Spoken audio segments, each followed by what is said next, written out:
Good afternoon. Today we're considering a single item, H.R. 3746, the Fiscal Responsibility Act. This bill is the culmination of bipartisan negotiations between President Biden and Speaker McCarthy to responsibly raise the debt ceiling while enacting significant spending cuts and reform. For months, despite repeated requests from Speaker McCarthy, President Biden and congressional Democrats refused to negotiate with House Republicans, insisting on nothing less than a clean debt limit hike. But while the president dithered, House Republicans acted. Last month, we passed the Limit, Save, Grow Act, a bill that responsibly coupled the lift in the debt ceiling with needed fiscal reforms. Indeed, we're the only ones in Washington who acted to address this looming problem. No House Democrat voted for this bill, and unsurprisingly, the Senate has yet to vote on any bill to lift the debt ceiling. But despite the long delays caused by President Biden and Senate Democrats, we finally reached an agreement. Today's bill is a product of compromise and reflects the realities of a divided government. We shouldn't allow that to overshadow what this bill accomplishes. As I've often said, in a true negotiation, you always get less than you want and give up more than you'd like. But with the passage of the Fiscal Responsibility Act, we'll responsibly lift the debt ceiling and avoid a default that would devastate the American economy. And we will achieve real reductions in spending while doing so. Indeed, this is the most consequential spending reduction bill in more than a decade. We're cutting spending year over year, and will be spending less in fiscal year 2024 than we were or are in fiscal year 2023. That has never happened before in combination with legislation on the debt ceiling. We accomplished this while giving an appropriate increase to defense spending and without cutting money for veterans.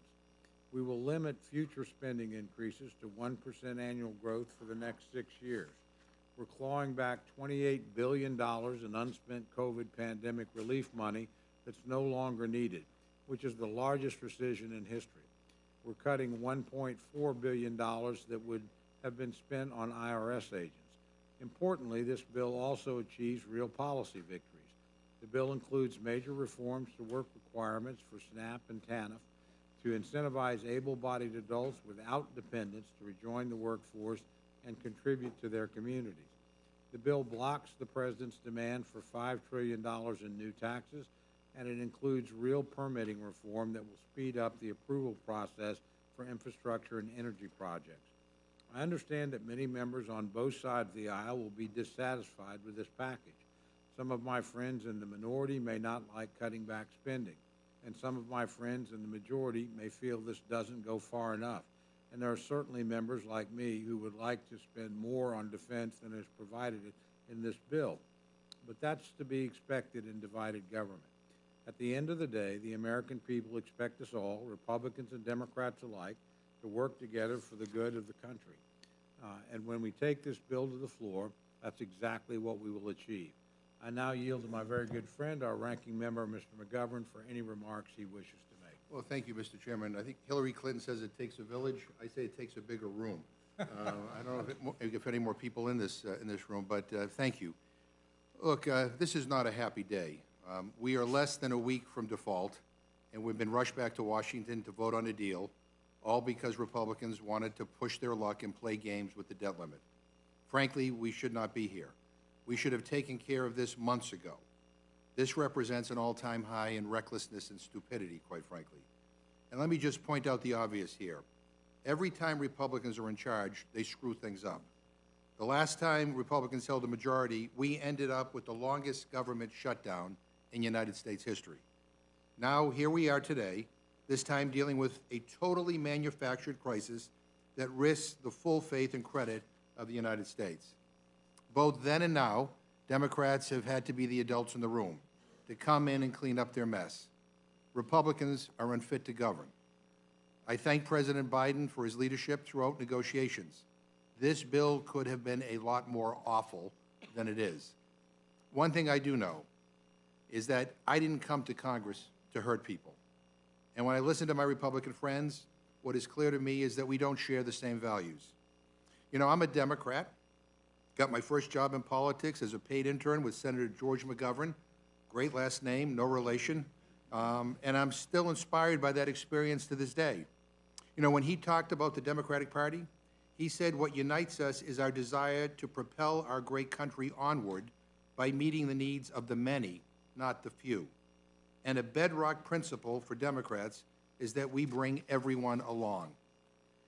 And that's not what we're doing here today. And I have some very real, very serious reservations about this bill. My Republican friends just discovered how committed they are to fiscal responsibility. So committed that they've held the global economy hostage for months so that they can force spending cuts that they could not pass through a regular order. Some of the things that they are pushing couldn't pass the House and couldn't pass the Senate, never mind get a presidential signature on their own merits. They bullied their way to this moment. They didn't seem to be so bothered by the deficit when Trump was in office, when they added over $2 trillion to the debt for tax cuts for billionaires. They're only ever really worried about spending when a Democrat is in the White House. If we're genuinely interested in dealing with our deficit, then let's have that debate. We can make sure that the wealthy and the well-connected pay their fair share. We could close tax loopholes that millionaires and billionaires exploit. This bill does the opposite. It drastically cuts the IRS funding that would have kept big corporations in the top 1% in check. Or what about the military budget? Anyone see the piece on 60 Minutes a couple of weekends ago? A former Pentagon official went on and told the world about the price gouging that takes place at the Pentagon on a regular basis. He told us that the Pentagon overpays for almost everything. In one example, the Pentagon paid $10,000 for a $300 oil switch. Now, I know my Republican friends and even some of my Democratic friends claim that reducing military spending would somehow undercut our national security. Well, you know what? We need a new definition of national security in this country, one that requires a tough but lean military budget.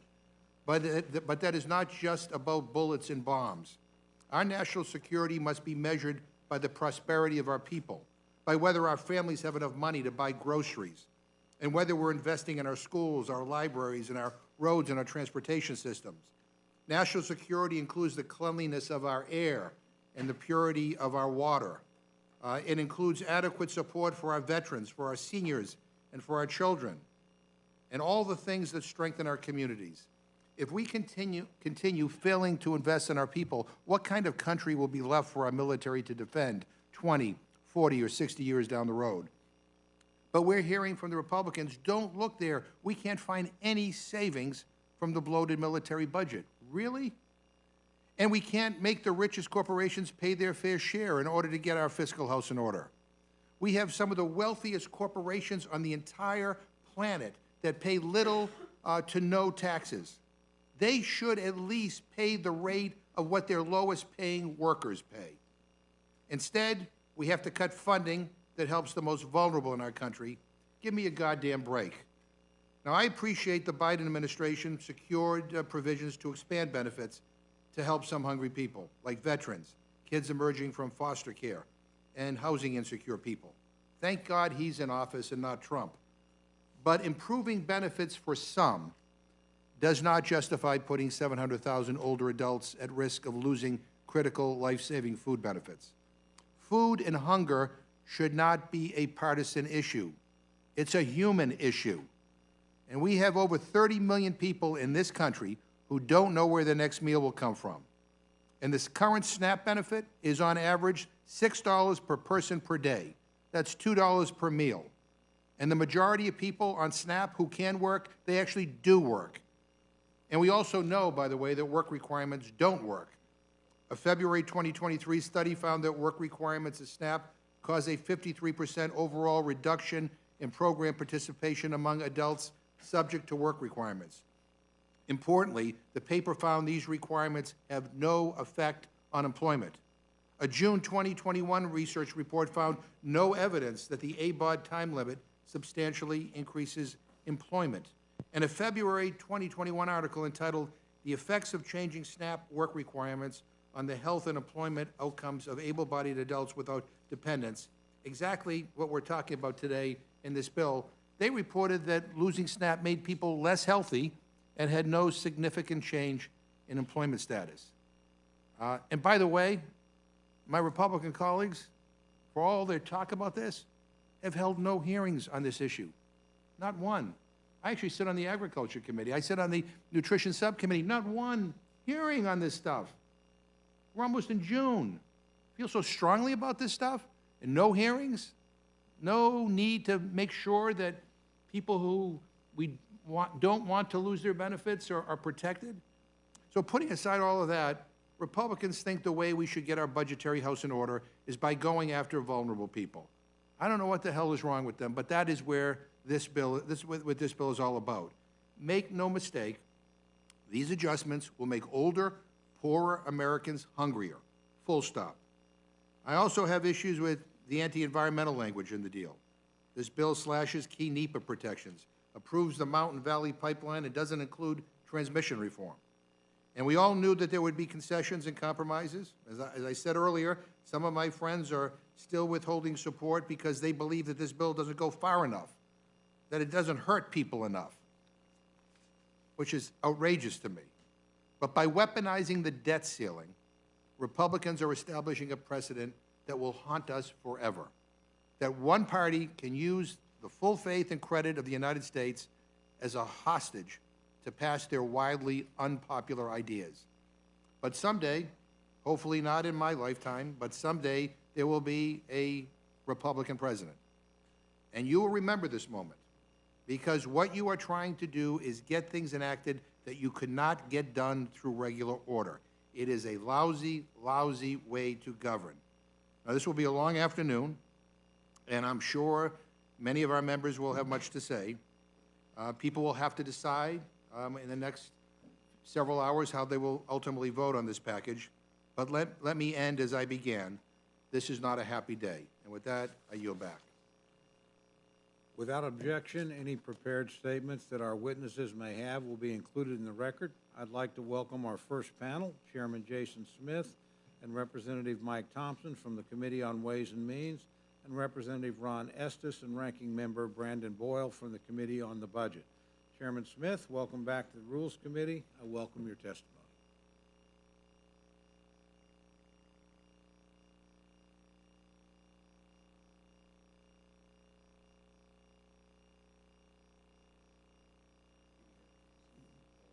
Let's,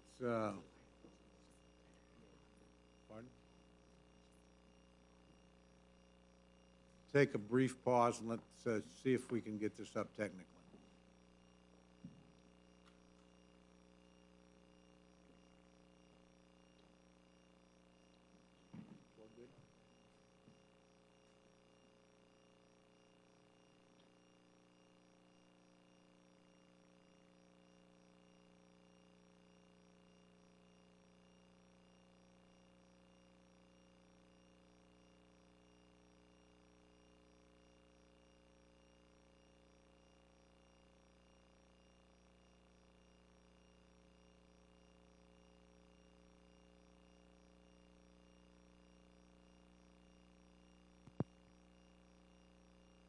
Go. There we go. Okay, we'll resume. Chairman Smith, you're recognized for your opening statement. Thank you, Chairman Cole, Ranking Member McGovern. I want to thank you all for the opportunity to say a few words about the legislation before us that addresses the debt ceiling, and it begins to address the spending binge that got us here. Let's start by talking about why we are here a mere few days prior to potential default. It's because the Biden administration refused to come to the table until 100 days after Speaker McCarthy said, "Let's talk." Even though polls show the majority of Americans, they want a debt ceiling agreement where Congress can cut spending. The refusal to negotiate was a deliberate decision on the part of the White House. It wasted a lot of time and stoked a lot of fear. I should note for my colleagues that Democrats could have raised the debt limit last year when they controlled the House of Representatives. The fact is, we are here because after the last debt limit increase, Democrats blew through the $2.5 trillion debt ceiling increase in 399 days. That's more than $6 billion in new debt issued per day. And when Democrats controlled all of Washington, they increased spending by $10 trillion. And what did the American people get? They got the worst inflation crisis in a generation. Rising interest rates, making their mortgage, their car loan, or small business loan harder to afford. And a trail of wasteful spending of federal tax dollars on everything from golf courses to ski resorts, beach bathrooms, to stimulus checks for prisoners. The only reason we have a solution before us, the Fiscal Responsibility Act, is because Republicans acted responsibly from day one. We called for negotiations. We put forward a plan and passed it in the House of Representatives. We listened to the American people who are tired of the reckless spending and want Congress to behave responsibly. The bill is not everything everyone wanted, but it delivers for the American people on several fronts. For example, it claws back pandemic-era funding that is so clearly no longer needed. This bill will be the largest rescission of previously authorized taxpayer dollars ever signed into law. The bill text is comprised of 20 pages canceling plans to spend tax dollars on wasteful projects. 1/5 of the bill is rescinding projects. It puts the brakes on the past 2 years of Washington's reckless runaway spending. For 10 years, we had discretionary spending caps in Washington. But during 2 years of complete Democrat control, all of that went away. What we saw was an explosion of discretionary spending. For 10 years, we had average annual discretionary growth of roughly 2.5%. Over the last 2 years, the pot of spending for discretionary spending has grown by 16%. This bill also helps more Americans escape poverty. The common sense work requirements will flip the switch on the status quo that right now pays Americans more to stay at home than to find a job. This bill downsizes the outrageous pay raise the IRS was given under one-party Democrat rule. An IRS that with every passing day shows itself less and less deserving of the American people's trust, never mind more of their tax dollars. The Fiscal Responsibility Act brings back administrative pay-go. Had something like that been in place for the last 2 years, the Biden administration would not have been able to issue over $1 trillion worth of executive actions without first finding savings to offset those actions. This bill also reinforces an important precedent. Even from when President Biden was a senator and when he was vice president, the debt ceiling ought to be the mechanism that forces parties to the table to negotiate ways to address Washington's spending habit. It's a shame that it took this long for the president to do the responsible thing. The American people didn't have to wait those 100 days he chose to sit on the sidelines. But we have an agreement now and an opportunity to deliver some big wins for the American people. I yield back, Mr. Chairman. Thank you very much.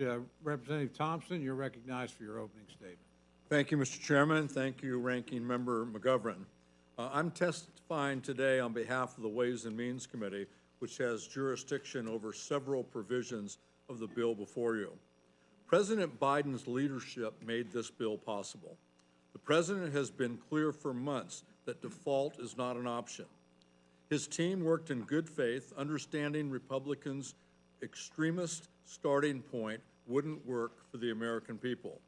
And he secured a compromise that not only protects the full faith and credit of the United States, but also protects our historic legislative accomplishments and the American people's health care while blocking draconian cuts. First and foremost, The bill before you averts what would be a catastrophic default. Congress is in charge with this basic constitutional responsibility. And just as we have done 78 times since 1960, the Republicans were willing to put our hard-earned historic economic recovery on the line to force their extremist agenda. Second, the bill represents a necessary compromise. As the chairman pointed out in his opening remarks, it may not be exactly the bill either party would have written on its own, but reaching a compromise is our responsibility in a divided government, and that's what the president has done here. I have always believed in fiscal responsibility. As a matter of fact, I'm one of the few members in our chamber to have voted against my own bills on the House floor because they were not responsibly paid for when they came to the floor for a vote. I recognize the need to improve our nation's long-term fiscal stability, and I look forward to working with my colleagues on both sides of the aisle in the coming months to achieve that goal. This bill establishes discretionary spending caps, essentially keeping non-defense discretionary spending flat in fiscal year 2024 and allowing for a 1% increase in fiscal year 2025, while meeting the President's proposed military funding level and maintaining funding for veterans' health care and implementation of the PAC Act. This bill also includes provisions streamlining the permitting process for energy projects. Reforms, I'm hopeful, will allow for rapid deployment of renewable energy projects across our country and maintains virtually all of the Inflation Reduction Act passed by the Democrats last year. I'm particularly appreciative that the climate portions of the IRA are protected and that the Medicaid program remains fully intact in this agreement. It's important to note that the bill does claw back significant IRA funding for the IRS. While I have not seen a CBO estimate yet, I think it's worth pointing out that rescinding IRS funding actually makes this bill more expensive, not less expensive. A well-funded IRS is in the best interest of everyone, especially working-class Americans. While I'm disappointed the majority insisted on this rescission, Democrats' investment in the IRS has already ushered in a new era of service for taxpayers. This filing season, calls answered skyrocketed, and more Americans got the assistance they deserve. I'm confident the agency will continue to use the Inflation Reduction Act's investment to deliver full and fair tax administration, and we will continue fighting to ensure it has the resources it needs to hold tax cheats accountable. I'm also concerned by funding cuts for mental health. My understanding is that this legislation slashes funds for mental health professional training, mental health services for healthcare workers, and mental health access for children. I strongly believe that after climate change, mental health is the biggest crisis we face, and I do not see the logic in cutting mental health funding, especially right now. Overall, this legislation achieves what is most important, averting an economic catastrophe, while defending vital federal programs and maintaining Democrats' accomplishments over the past 2 years. It's not a perfect bill, but when you consider where the Republicans started, it represents a reasonable compromise, and I'll support it. I yield back. Thank you for your statement. Representative Estes, you're recognized for your opening statement. Chairman Cole, Ranking Member McGovern, members of the Rules Committee, thank you for allowing me to testify today in my capacity as a member of the House Budget Committee. The Fiscal Responsibility Act is more than a bipartisan agreement. It's a win for American people that will start pushing back on the insatiable desire Washington has to spend other people's money. And I hope my colleagues will join me in supporting it in the House. We're here today just days before the federal government cannot pay all its ongoing bills. The government hit the statutory debt limit of borrowing in January, and Treasury Secretary Yellen has been delaying some expenditures using extraordinary measures. This legislation would raise our ability to borrow money for another 2 years and thereby avoid the damaging consequences of not paying our obligations. But as Speaker McCarthy, my Republican colleagues, and I have said for months, we cannot just keep borrowing and spending without addressing the major drivers of our current fiscal mess. Like any family or individual that has gone into deep debt, the underlying causes need to be addressed before we raise the limit on our national credit card and just spend more without any change in behavior. That's why Speaker McCarthy, on behalf of House Republicans, insisted on incorporating some fiscal reforms, as has often been done by previous Congresses in budget negotiations, as part of the debt limit increase. This bill begins that process by putting enforceable spending caps in place for fiscal year 24 and 25. We will spend less money next fiscal year than we did this year. According to CBO, this bill will reduce overall non-defense discretionary spending by $40 billion, or roughly 5.4%, the largest one-year reduction in non-defense spending ever. Spending on non-defense programs will be limited to $704 billion from last year's level of $744 billion, and a reduction of $111 billion compared to the CBO baseline, or $105 billion below the president's request. At the same time, this measure also funds defense at $886 billion for fiscal year 24, a 3.3% increase over fiscal year 23. As far as economic growth measures, in addition to limiting out-of-control spending, the Fiscal Responsibility Act also includes some critical economic growth measures. First, it will increase labor force participation by expanding work requirements for able-bodied adults in the SNAP food stamp and Temporary Assistance for Needy Family, or TANF programs. These are two important reforms that will bring more workers into the labor force, but ensures that only those who can work, the able-bodied adults without dependents, are required to do so. The Fiscal Responsibility Act also includes some needed permitting reforms, which will help build infrastructure, produce more energy, create American jobs, and reduce costs to consumers. Beyond discretionary spending controls and these important economic growth measures, there are other significant provisions in this bill that deserve highlighting. The Fiscal Responsibility Act finally ends the federal student loan moratorium and the so-called interest pause, effective August 31st, 2023. For every month borrowers were allowed to skip payments, $4.3 billion were added to the American taxpayers' debt. 41 months later, the moratorium has cost American taxpayers approximately $176 billion. This bill also rescinds nearly $28 billion in unspent COVID funds. Republicans and Democrats now finally agree the national emergency has ended and this funding is no longer necessary.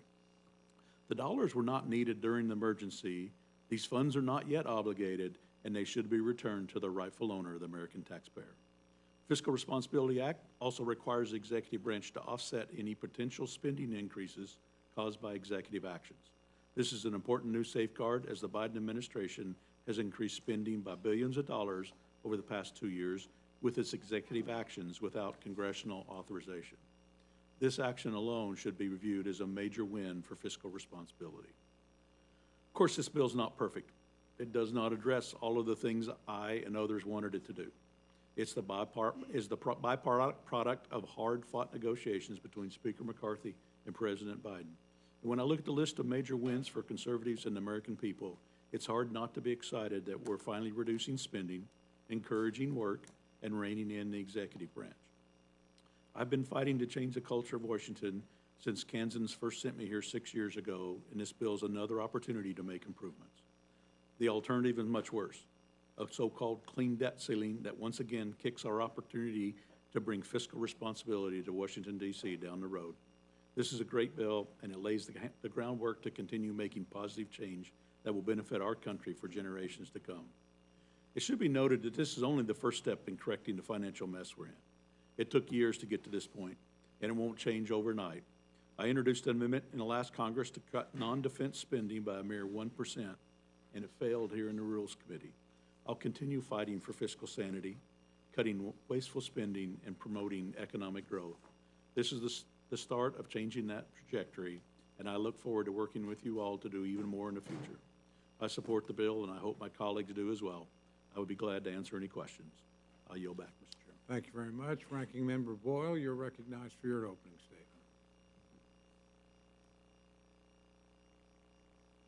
Thank you, Mr. Chairman, Mr. Ranking Member, and to those who are also testifying. You know, there's a lot of rhetoric around this bill and the whole issue regarding the debt ceiling and where we are on spending. So I think it's helpful perhaps to take a step back and recognize exactly where we are in terms of this economy. Right now, as the center-right Economist magazine recently observed, the United States, by far, is leading the economic recovery out of the pandemic. It is not even close. Unemployment is at a 54-year low. GDP growth greater than any other peer economy. We see manufacturing booming, real incomes rising, the gap between the richest Americans and poorest Americans shrinking, and even inflation, which has been a challenge for every economy on earth recovering from the pandemic, it has declined for 10 consecutive months and continues to do so. So maybe one of the best things that Congress can do this year is not get in the way or pass anything that would screw up that world-leading economic recovery. Unfortunately, just a month ago, the bill the House Republicans passed and that no Democrat voted for would have done exactly that. It would have ended this world-leading economic recovery. It would have led to 780,000 fewer jobs and a greater likelihood of a recession next year. Those aren't my words. That is the nonpartisan economic analysis from Moody's. I am very proud that despite the flaws in this bill, we are here with something that will not do that sort of damage to our economy. This bipartisan bill is not perfect.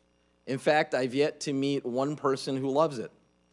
Perhaps that is a sign that it is a fair compromise between a narrowly Republican House and a narrowly Democratic Senate, and of course, a Democratic White House.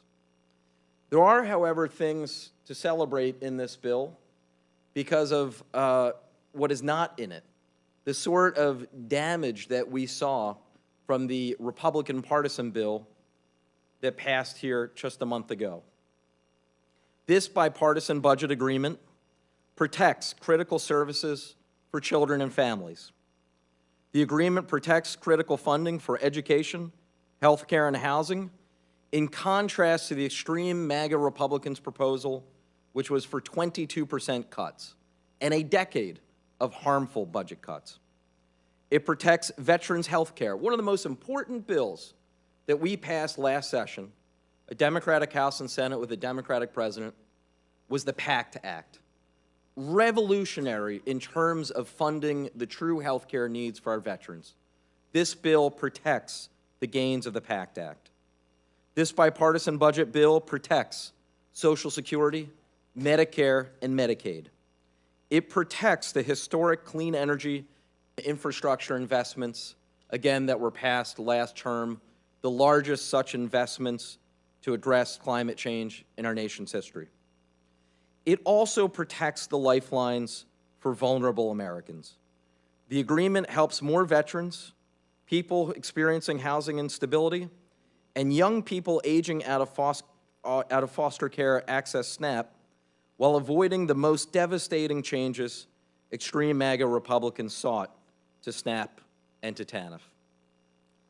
Again, this bill is not perfect. But we should take a moment and reflect how close we are to what would be the first ever default in American history. June 5th, we're less than a week away. You know, we've raised the debt ceiling 103 times since 1940. The debt ceiling came in over a century ago during World War I. It was dramatically changed in 1939. So really from 40 on, we can make an apples-to-apples comparison. 103 times the debt ceiling has been raised. The vast majority of those, almost two-thirds, under Republican presidencies. And no, the debt ceiling was actually not created to force Congress to take a look at our spending and debt. Quite the opposite. Treasury created it to make it easier for our nation to pay our bills and avoid default. Something has been going on since the summer of 2011 that is quite dangerous. This has been the most dangerous moment since that summer of 2011, when our nation received its first ever credit downgrade. Fitch has already put us on notice that we may suffer a downgrade from that rating service as well. Last time we experienced such a downgrade, GAO found it increased our borrowing costs by billions. We may face that yet again. We may survive this time and not go over the cliff, and just within hours of the deadline, by the time this passes the Senate, avoid default. But if we keep tempting fate like this, we are, maybe sooner rather than later, going to default, which would be devastating. It would launch at least 8 million job losses, if not more. It would affect not just the U.S. economy, but the global economy, and have ramifications that are actually hard to predict. We have to stop doing this. Threatening default on our nation's debt is not the way to drive a budget agreement. Frankly, if the X date was not falling June 5th, let's say the timing were different and that it were not for another year off, I suspect the budget agreement we would have reached this September would look a lot like what is in front of us today. So this whole exercise of the majority party holding our economy hostage was completely unnecessary and dangerous. We have to reform this debt ceiling process once and for all before it's too late. With that, I'll be happy to yield back. Thank you for your statement. I have just a few questions, and I'll start with you, Chairman Smith, if I may. Obviously, the legislation before us today isn't the Limit, Save, and Grow Act, which we passed, but is it fair to say that this legislation embodies some of the key principles in that legislation? And if so, could you describe some of the ways in which that's true? Absolutely, Mr. Chairman. Under the Limit, Save, Grow Act, for example, we had provisions to lift people out of poverty. And those provisions, a lot of them still remain in this legislation. For example, TANF, the reforms that we did to TANF are the most substantial reforms that TANF has seen in more than 2 decades. And I would like to reiterate that, in fact, our committee on March 29th held a hearing about TANF reforms and work requirements.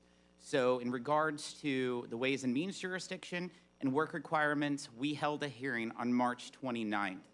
And when you look at some of the reforms on TANF here, I said it was the most substantial in more than 2 decades. Part of, whenever you're looking at the provisions of TANF, you see states are supposed to meet a 50% work participation rate. Right now, we know that 34 states have a 0% work participation rate, and 57% of TANF recipients are not engaged in work. This final bill keeps our policies from the Limit, Save, Grow Act to reset the baseline for calculating the rate and prohibiting states from gaming the system through small check schemes. This bill also keeps a provision to require the Department of Health and Human Services to report work outcomes. We fought to keep these important measures to restore accountability and make sure states are engaging people to find work and climb out of poverty.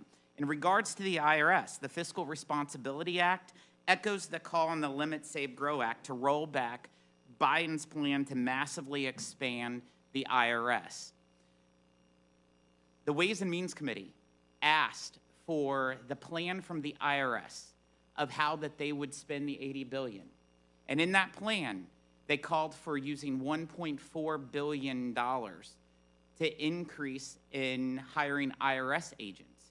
Our bill in this proposal eliminates that $1.4 billion for this year, which will only help safeguard working class families, that they won't see an increase of audits. In fact, it has been projected that under the IRS expansion of $80 billion, you would see 600,000 more audits on people making less than $75,000 a year. In regards to the rescissions in this bill, $29 billion. This is the largest rescissions bill that could be signed into law if this is passed. That's pretty substantial. 1/5 of the pages of this bill solely eliminates programs. That is a huge victory. And so you could go line by line. I would say that the provision that is actually Representative Massey's provision in putting where if you don't pass all 12 of the appropriations bills by the end of the fiscal year, it would put in a CR, cutting 1% in place, is transformational and huge. This bill will cut spending next year of what it currently is this year. That is something that Congress does very, very rarely. And so I think it's a big win. Two other quick questions. Have any of our colleagues on the other side of the aisle in the House yet voted to raise the debt ceiling? You know, in fact, not one Democrat in the House or the Senate has voted to make sure our country does not default this Congress. Only Republicans have voted to make sure our country does not default. And has the Democratic Senate even produced a plan to raise the debt ceiling? No, and they can't muster the plans. You know, the blank check debt limit increase that has been asked by the president prior to this agreement, if the United States Senate could pass it, they would. But they can't even get 51 votes in their body to pass it. So the only proposal that has been passed by anybody is the Limit, Save, Grow Act, which was solely with Republican votes. Thank you very much. Mr. Estes, let me go to you next, if I may. Are there any mechanisms in the Fiscal Responsibility Act that would prevent Congress from raising spending caps? Yes. There is hard caps on fiscal year 24 and fiscal year 25. Not only do we see a reduction in spending from fiscal year 23 to fiscal year 24, but then those are capped going forward into fiscal year 25 that only have a 1% increase in the subsequent year. And then for the next 6 years beyond that, it's also requirements that it be capped at 1% as well moving forward, so that future Congresses know that's the direction that we wanted to go to limit that spending. Thank you very much. With that, I'll go to my good friend, the ranking member, for any questions he cares to pose to the panel. Mr. Chairman, I'm going to yield to Ms. Scanlon to ask questions first, and I will go at the end. That's certainly fine. The lady from Pennsylvania is recognized. Thank you, Mr. Chairman. This isn't legislation, it's hostage-taking, and it's not worthy of the American people. It's supremely irresponsible to threaten a global economic meltdown in order to appease a radical minority. But here we are today, forced to address a manufactured debt ceiling crisis that has rattled global economic markets because right-wing members of the House have a stranglehold on House majority and its leadership. Republicans in the House, influenced by their most extreme members, decided to hold our country's economy hostage in order to take food out of the mouths of hungry Americans. If my colleagues on this committee and in the House think it's good policy to take food away from hungry seniors and families, if they want to pretend to care about government spending and our deficit while refusing to require billionaires to pay their fair share, if they want to take away enforcement tools so it's easier for the ultra-wealthy to cheat on their taxes or for big corporations to pollute our air and water, if they want to continue to argue for the failed policy of trickle-down economics, then let's have that debate and argue those points in committee and on the House floor while going through regular order. Let them bring bills to the floor here and in the Senate and explain to their constituents why they'd rather protect the ultra-wealthy than their neighbors struggling to put food on the table and let's debate that through the legislative process that our democracy set up. Let them explain why it's fair to give trillions of tax cut dollars to wealthy corporations and billionaires while denying food and mental health care and student loan relief to struggling Americans. To twist our democratic processes and hold American jobs and retirement accounts hostage while they continue to fight for radical policies that could never get the votes to pass in a single subject bill on the House floor, and to fight for tax cuts for billionaires and corporations. This is irresponsible. So let's not pretend this is a serious legislative effort when we are in fact watching what happens when radical members of a political party try to impose their extremist views on the entire country. We know that folks have tuned in today to watch the Rules Committee to see if some of our colleagues will make good on their threats to burn the global economy to the ground if they don't get their way. But let's remember that there's a huge difference between reality and reality TV. Reality TV relies upon manufactured drama and cliffhangers. But there are real consequences and responsibilities when Congress acts or fails to act. And the blurring of lines around performance and posturing by members of Congress when lives and livelihoods are at stake does a grave disservice to our country and to every American. I yield back. Thank you. The gentleman from Pennsylvania is recognized for whether questions he cares to pose to our panel. Thank you, Mr. Chairman. I appreciate it. Chairman Smith, from my understanding, the Biden administration's extreme and radical budget for FY24, it included $5 trillion worth of tax increases. Is that correct? It did, $5 trillion worth of tax increases, which was a huge win that this piece of legislation did not have any tax increases. It's not that the administration didn't try to put tax increases in the negotiations on working class families, but Speaker McCarthy and his team was able to prevent that from happening. And there's also provisions in this regarding work requirements, permitting reform. Would you like to talk about how that would actually grow the economy? Absolutely. In regards to the work requirements of the changes of SNAP and also TANF, this will help lift people out of poverty. This will help guide the path where it's more an incentive to work than to have a government check. It will help with the labor shortage, something that is extremely important. When you travel anywhere across America, there's help wanted signs everywhere, and this is a factor that is extremely helpful when you're looking at the proposals that's within it. Thank you, Chairman Smith. Chairman Estes, it's my understanding that since President Biden took office, we've been on a trajectory in the next 10 years to add $10 trillion to our spending trajectory. Am I correct in that? Yes, it is. Just showing from the standpoint of when I came here 6 years ago, it would have taken $6 trillion to close the gap of spending over a 10-year period. Now that's up to almost 16. If you look at President Biden's proposed budget for the next 10 years, it actually raises the deficit by $17 trillion over that 10-year period. And how does this bill help to counter that extreme spending? So the focus of the bill, and particularly the first 6 years, is putting a cap on what is being budgeted to go through that process so that we can put limits on a year-to-year basis of the amount of money that is budgeted and then therefore spent, and also including the economic growth provisions that we put into the bill. Those provisions will help make sure the economy grows. And actually, one of the things that we've seen is a strong, health economy generates more tax revenue that comes into the federal government. I'll just use as an example, after we did the Tax Cuts and Jobs Act, passed that in 2017, Congressional Budget Office estimated that there would be roughly $4.00 trillion in tax revenue in the year 2022. What we actually saw was $4.9 trillion.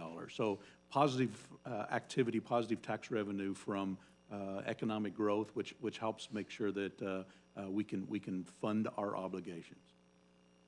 Thanks, I appreciate it.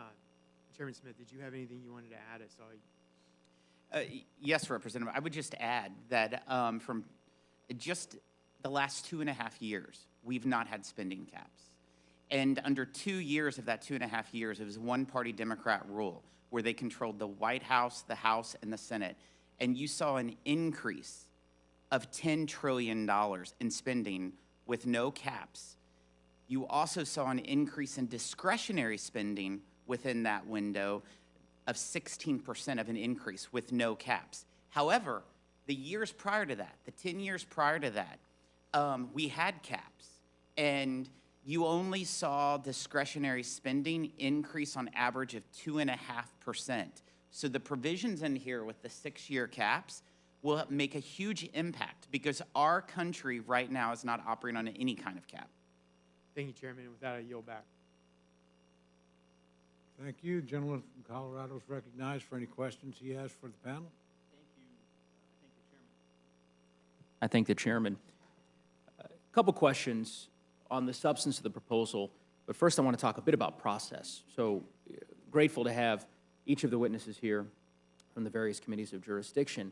I must say I'm a bit struck by some of the comments that have been made both by the witnesses and my colleagues on the other side of the aisle.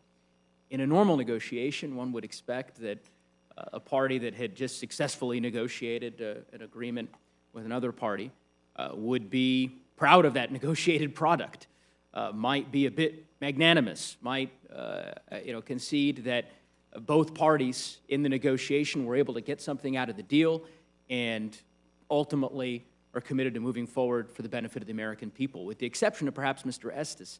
And so I'm not going to include him in that in this broad brush because I think his remarks are a bit more tempered. I have yet to see any of that from my colleagues on the other side of the aisle. It strikes me the only person who's being magnanimous about any of this is President Biden, who has taken that approach during the pendency of these negotiations. Why are we here at this hour? Because Republicans have brought us to the brink of a potential default, the first in our country's history. And as the chairman, or the former chairman, our ranking member, so eloquently noted in the beginning, this is a manufactured crisis. No question about it. House Republicans are in control. You have the gavels. You are in the majority. And the fact that we are now a mere few days from a potential default because the majority has decided to engage in this hostage-taking that my colleagues have described, I think, is a dangerous harbinger for how this body may function into the future. Now, I heard a number of my colleagues, and I was a bit surprised to hear the chairman use some of these phrases, sort of laying blame at the president and describe, I think he used the word dithering and long delays. I hope we can certainly disabuse the American public of any of these exaggerations and, in my view, falsehoods around the nature of the negotiations that have taken place. The president put forward a budget months ago. Mr. Chairman, Chairman Smith, do you know when the president submitted his budget to the United States Congress? I don't remember, but it was March 9th. It was late. It was due February 1st. Oh, I'm glad you noted that. Chairman Smith, when did the Republicans submit their budget? You would need to ask the budget. I would need to ask the budget chair. Well, Mr. Estes, when did the Republicans submit their budget? Only in the Rules Committee, by the way, could a witness lay blame at the president for being a few weeks late in submitting his budget when his party hasn't submitted a budget, period. I don't know if I'm living in the Twilight Zone. I mean, again, I'm not suggesting that, that one cannot make points, substantive points, and have reasonable disagreement about the merits of the underlying proposal.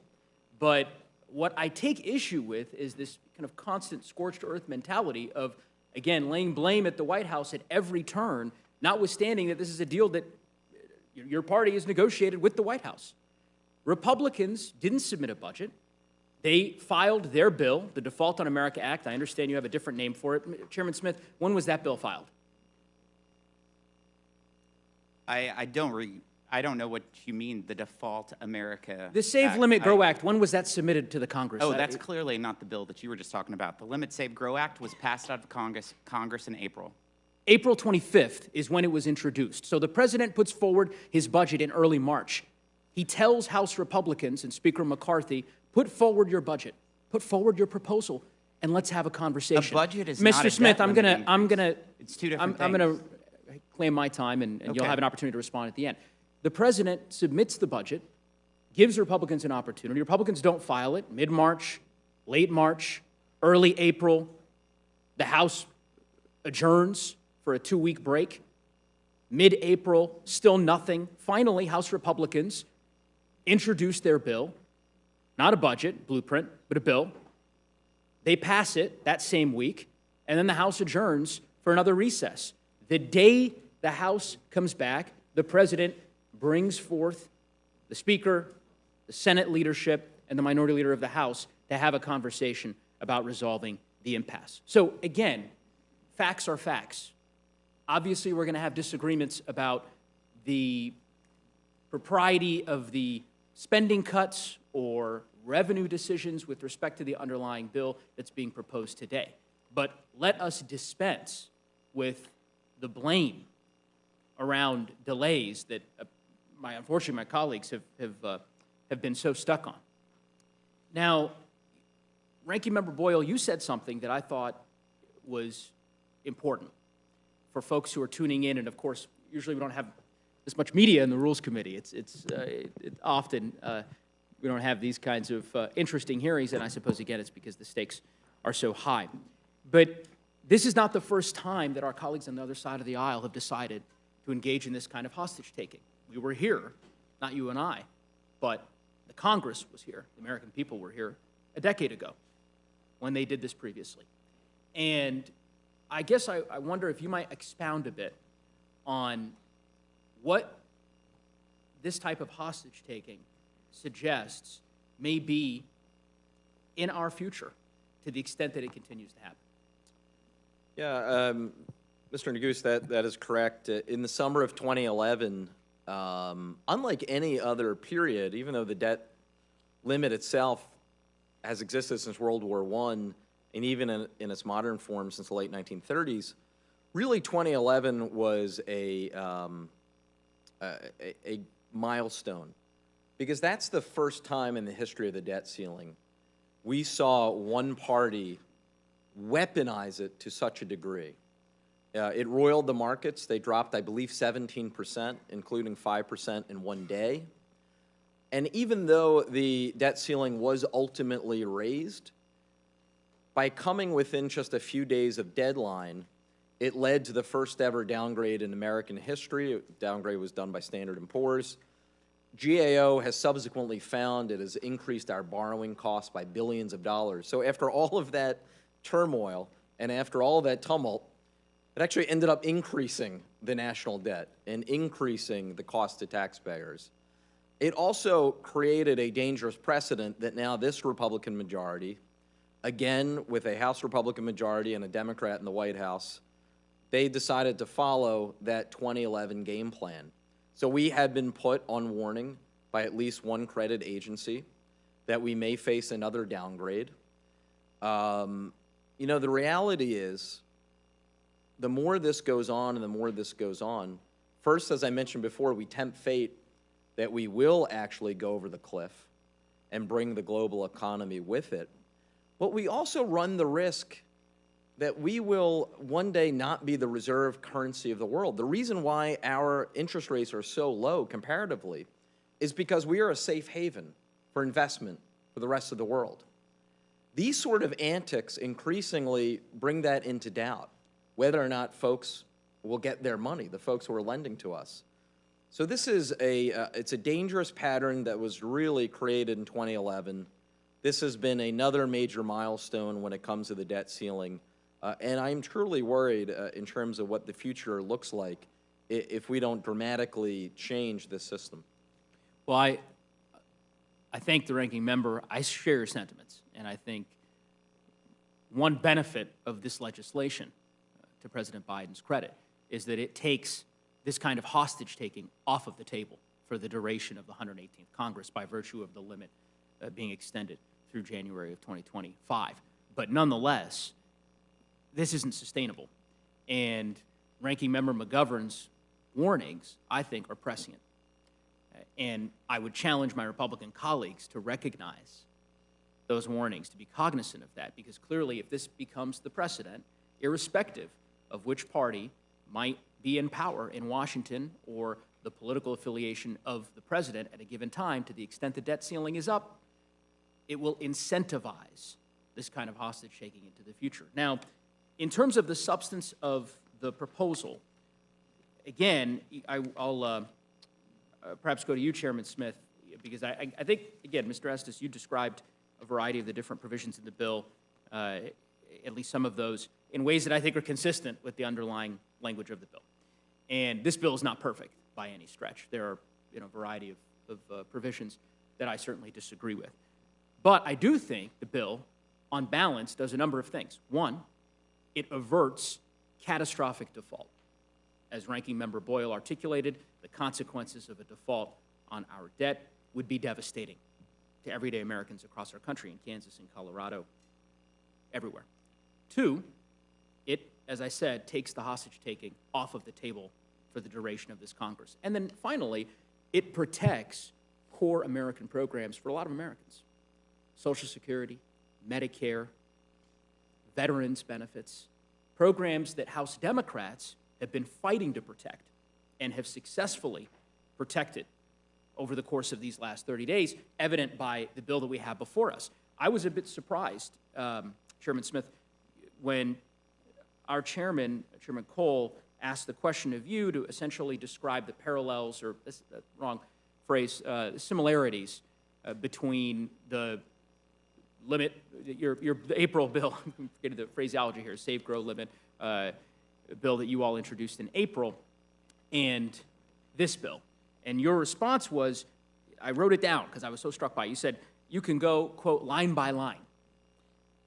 I've spent the last couple of days reviewing this bill since the legislative text was released. So I have done that. I suspect many of my colleagues have as well. And what I see certainly doesn't comport with the bill that was passed back in April. Medicaid. This agreement doesn't include any changes to the work requirements for Medicaid, which your bill, the April bill, did. As we know, it would ultimately put at risk 21 million Americans in terms of potentially losing Medicaid. This bill does not do that.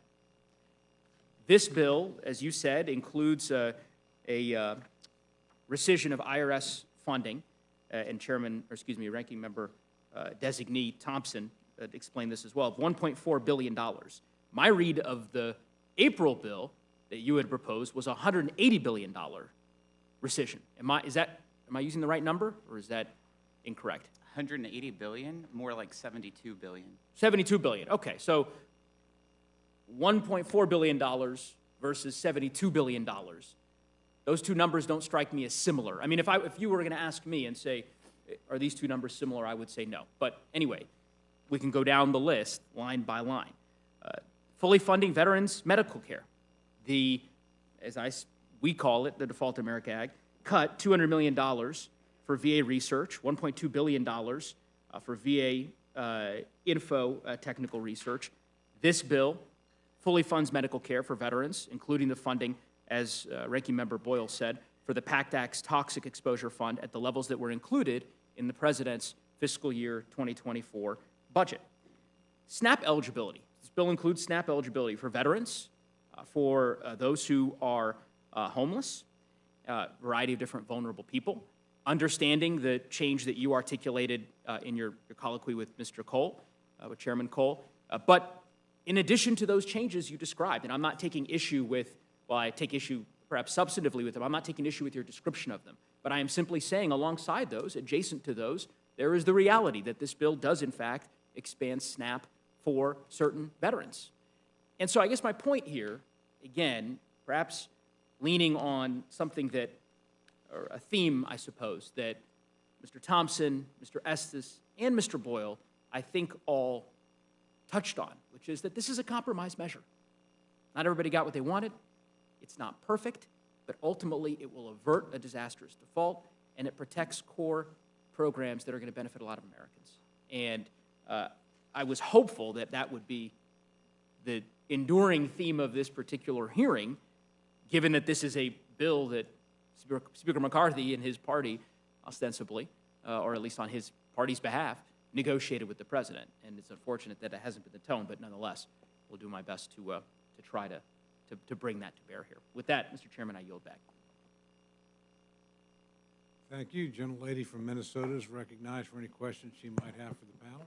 Thank you, Mr. Chair. And first, I think I'm going to just call on Mr. Estes. I think there was some things he wanted to respond to. Oh, thank you. Thank you. I appreciate that. One of the things I just wanted to reiterate back about the budget is that the president's responsible to do a budget in February. Didn't get that done until March. The House is responsible to do a budget in April and pass the Limit, Save, Grow Act in April that included budgetary spending amounts. And as part of that, yes, that did not go through, you may say that didn't go through the committee process, but you could also say that it's been 2009 since the Democrats in a majority had passed a budget through the committee. So I don't really want to get into a lot of tit for tat on different things, but there's facts out there that may not get highlighted in the discussion. I know there's been some discussion around Republicans holding the country hostage with this. You could make the claim that President Biden held America hostage for 100 days while he didn't sit down to negotiate. So when we focus on, as was brought up earlier, that this bill has some good provisions in it. It's not perfect. I personally would want it to be better. It does put some limits on the spending, which is really where we need to go. Because going back to 2011, when Standard & Poor's did the rating downgrade for the United States government, one of the things, or the primary thing they said was the problem was they were concerned that there wasn't the political will to actually rein in spending and align that. It wasn't the amount of the debt, it was the spending and the controlling that process. So that's one of the things as we look at from a budget and spending side that we've got to get our arms wrapped around. Thank you. And Mr. Smith, or Chairman Smith, excuse me, I was going to ask you, Mr. Estes commented a little bit about the budgeting process, but there was an exchange with you and one of the members regarding the budget. And what has happened in the past? Because I wanted to make sure that that was clear as to how it's been handled the last few years. Absolutely. Thank you, Representative. The last 4 years, until Republicans took the majority in January, the Democrats were in charge. And throughout those 4 years, the Democrats never had a budget in their committee marked up. They did a couple shell budgets on the floor to trigger reconciliation that led to the trillions of dollars of spending, which led to the highest inflation in a generation, which led to the fastest increase of interest rates in the last 15 years. That is hurting every American, where it is more of a struggle for them to put food on their table, clothes on their backs, and gasoline in their cars. But yeah, the Democrats, when they were in control, never had a budget marked up or debated within the budget committee. And so my understanding, and I was here for a couple of that, it came right to Rules Committee, and that was the only place that anyone had any opportunity to see or hear of what was going on with that budget. That's exactly right. You know, I will just reiterate, the prior representative was trying to say that all four of us aren't on the same page. This bill, as I said in my opening statement, does not make everyone happy. But it does deliver some wins for Americans. And that's what a compromise and an agreement is. There's people that's going to like some stuff. There's stuff you're going to like and you're going to dislike. There's a lot of stuff that I like. There's also stuff that I wish would have went farther. And there's some other stuff that I don't like. But it's clearly to mischaracterize that I have not said that this is not a perfect bill is not accurate. Thank you. And I just wanted to go back. I know that there was some mention at some point of rescissions, and you talked a little bit about that, but I'm kind of curious about the COVID rescission and the IRS rescission and how those differed, you know, as you're talking about a compromise, how those differed from the Limit Save, Grow Act. Under the Limit Save Grow Act, we felt like there was $50 to $60 billion in unobligated COVID dollars, but in this act, it's $29 billion is what they have in unobligated COVID dollars. They said that that's what it is spent down to in that aspect. In regards to the IRS funding, we directly take out $1.4 billion, which $1.4 billion is the exact number that the IRS's plan calls for hiring additional IRS agents. And the COVID, was the COVID rescissions, did that differ from the Limit Save Grow? Did you mention that? It did. The Limit Save Grow Act was somewhere between 50 and 60 billion, and this is 29 billion. But I in mean, there were different rescissions, I get, because I understand the difference in the IRS, but the rescissions, but just wondering if what the COVID, or was that just the same? It's just saying less money was available in those 5 weeks. Okay, all right, thank You know, government likes to spend money. Yes, thank you very much. With that, I yield back. Thank you. Gentlelady from New Mexico is recognized for any questions she cares to address to the panel. Thank you so very much, Chairman Cole. And, you know, I think it is really important that we discuss what's really happening here and we focus on why we're here and how we got here. And I completely disagree with the fact that idea that we're here because we have failed somehow to address a budget, because that is not why we're here. We are here because Republicans have sown chaos, calamity, and confusion ever since they took office in January. We took a week to elect a speaker. And now we're here because Republicans are holding Americans hostage by refusing to pay America's bills. And thank you so much, Ranking Member Boyle, for setting out what that actually means and does to our economy and does to our financial future. And we need to always remember, right? We've said it over and over again. I think it constantly merits saying over and over again. Republicans had no trouble increasing the debt by nearly $8 trillion under Trump. $8 trillion. And they voted 3 times to raise the debt ceiling. Let's contrast that with what happened under Biden in the first 2 years. We expect that first 2 years of his being in office, the deficit will be reduced by $1.4 trillion. Because we need to remember that budgets are not just what do you spend money on. Budgets are also how do you raise revenue. And what we have been looking at is both raising the revenue needed to pay for the things America wants us to have, whether that's manufacturing in the United States. We hear over and over again about the importance of manufacturing in the United States. Well, guess what? Last Congress, we made something happen on that. We passed a bill so we could start manufacturing what we need in America. And then we passed the revenue provisions to make sure that we raise the revenue to pay for that. That is really what we did. Today, though, we have been forced into this place, into this precipice of financial ruin because of the Republicans' refusal to raise the debt limit. They tossed the regular process out, as it was pointed out by our Republican witnesses today. They didn't go through the regular process of having hearings, of having a good discussion of what should or should not be included. Hostage. Instead, they chose hostages, and hostages are their words, right? Hostage is a word that we've talked about, but it is a word that Republicans have used when they've talked about negotiating around the debt limit. And the problem with paying ransom is that hostage takers tend to keep taking hostages, right? Normally, hostage taking is a criminal act. In this instance, it is an act against the American people. Ranking Member Boyle, your opening testimony in response to Representative Goose highlighted the problem, right? And you took us back and talked about what happened in 2011, and you talked about how Standard & Poor downgraded our credit rating. You were very diplomatic. You didn't actually say who took us to that crisis, who refused to increase the debt ceiling at that time. Yes, so in 2011, and this may sound familiar, there was a Democrat in the White House, and Republicans had just won control of the House of Representatives.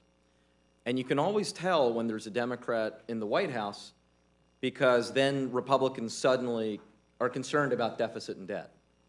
When there's a Republican in the White House, concerns about the deficit and debt go away. As you pointed out, no single president in a 4-year period added more to the national debt than Donald Trump.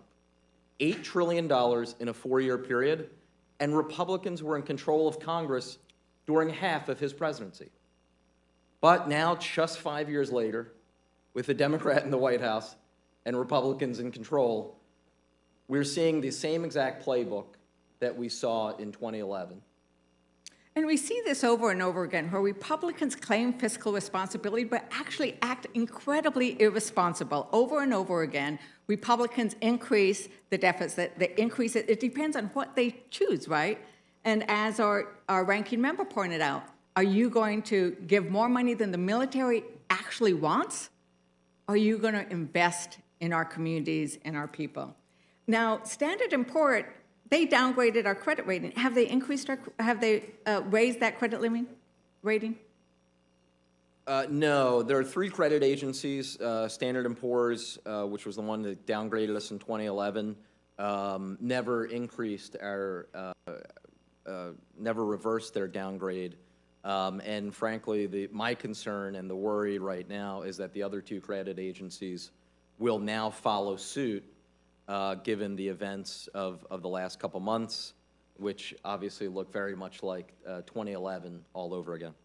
And so this kind of activity both has a negative impact immediately when we're in this moment of crisis and chaos that's been created by the Republicans, but there is this longer-term impact which you've been trying to explain to us. Is that right?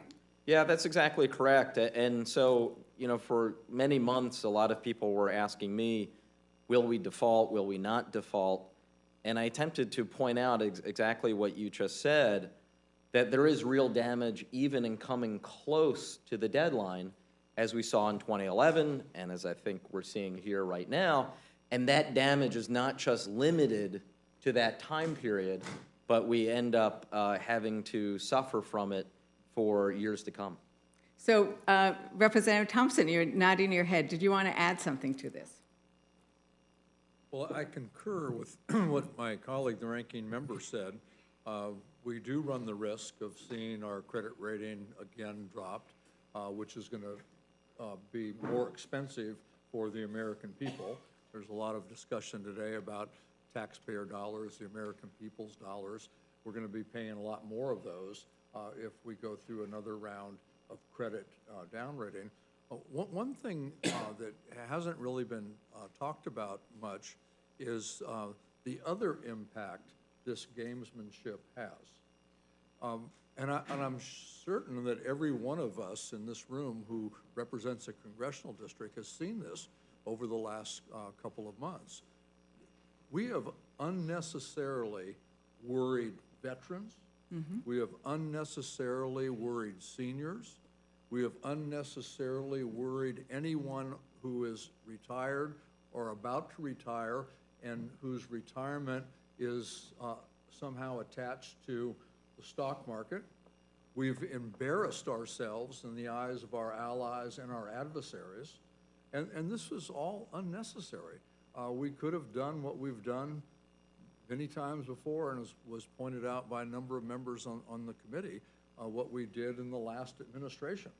We could have paid our bills and moved on to negotiate these things that are so important / worrisome to all of us through the regular order of the budget process. The work requirements has been talked about a lot today. We're in the middle of the Farm Bill. That's where you deal with that. We already have work requirements. If you think they need to be amended, the Farm Bill is the place to do that, and that's what we should be doing, and we should quit causing alarm and unnecessary worry to the American people.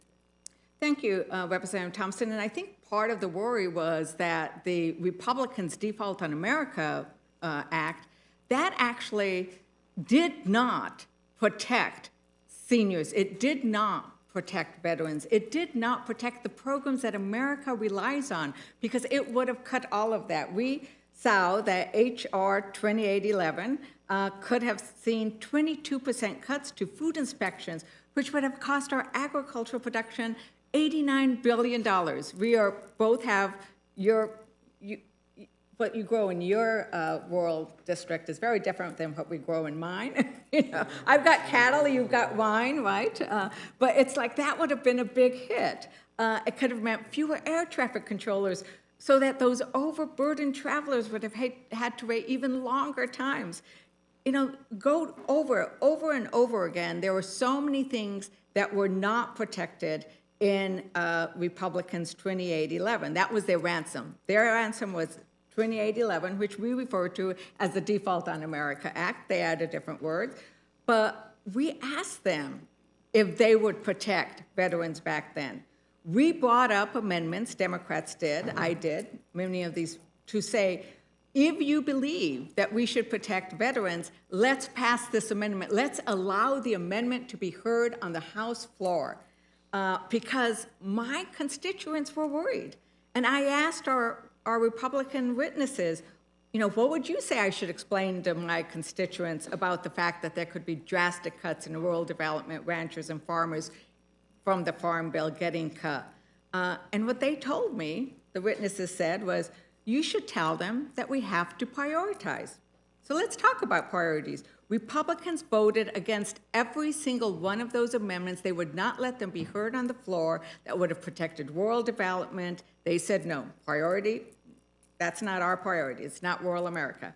We tried to put out amendments to protect rail safety, because we had just had the crash in Palestine, food inspections, nutrition programs, so much more.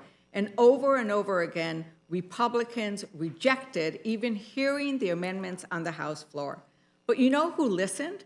Is veterans listened. We made sure that we went out and explained what their bill would have done to veterans. We made sure we went out and explained what it would have done to senior citizens, to Medicare, to Social Security. We made sure that the American people heard that over and over again. We went to our districts, and in our districts, they were worried. They were very worried, and that message got out. And what I am very glad about is that the White House listened, that those who were in the room negotiating from the Democratic perspective listened. And so the bill we have seen here today is not the drastic Default on America bill. It's very different. And it's going to raise the debt limit. It's going to also give everybody peace of mind for at least 2 years. So while the Default on America bill would have slashed funding to the Indian Health Service potentially, H.R. 3746 allows advanced appropriations for the Indian Health Service to make sure that our health clinics can stay open if we don't pass a spending bill on time. And I will continue to work with Chair Cole. I'm very grateful for all the work he's done to make sure we have those advanced appropriations so we can actually make that permanent. The Default on America bill would have overturned clean energy tax credits and health care for veterans. We are not seeing that anymore in this bill. So while Democrats and President Biden have kept us from the worst, but Ranking Member Boyle, is H.R. 3746 the kind of bill that we could have negotiated through the appropriations process, budgeting process, in regular order? Yes, absolutely. I mentioned I think I mentioned in my opening statement that if the X date, in terms of by when the debt ceiling needed to be raised, happened to be sometime next year, I feel very confident that this agreement, this bipartisan agreement that's before us, is probably what it would have looked like come August, September during the normal appropriations process as we worked to meet the midnight September 30th deadline. So this whole exercise in taking the economy hostage that the House majority Republicans have taken us down, in the end was just entirely unnecessary. Right. Thank you. And as I mentioned earlier, budget isn't just about the money you spend, it's also about the money you raise. Chairman Smith, would a corporate global minimum tax raise revenue for the United States? A corporate global minimum tax. If you're talking about the corporate global minimum tax that this administration has entered into in Pillar 2 with OECD, that will in fact suck out $120 billion. And this administration made that agreement, which is bizarre to me. We have seen that there are actually numbers that it would raise it, the same way that a minimum tax for billionaires would raise revenue. Closing tax loopholes that benefit hedge funds and private equity would raise revenue.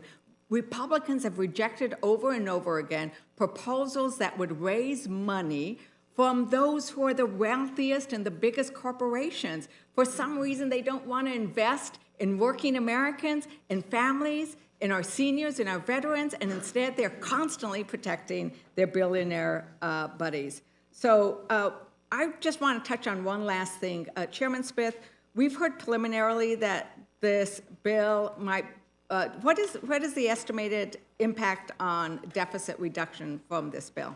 I first want to respond. The global minimum tax that you just referred to, it is a fact. That proposal would pull $120 billion out of our country from American workers and give it to 130 other nations.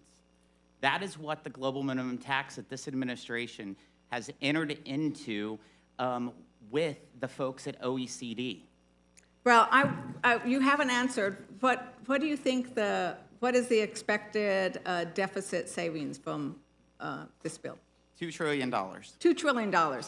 It was mentioned earlier that the president had sent over a budget. Ranking member, can you tell us what that proposed budget would have done to the deficit? I was proud that President Biden announced his official budget in my congressional district in Philadelphia. That included deficit reduction of over $3 trillion. So let me get this.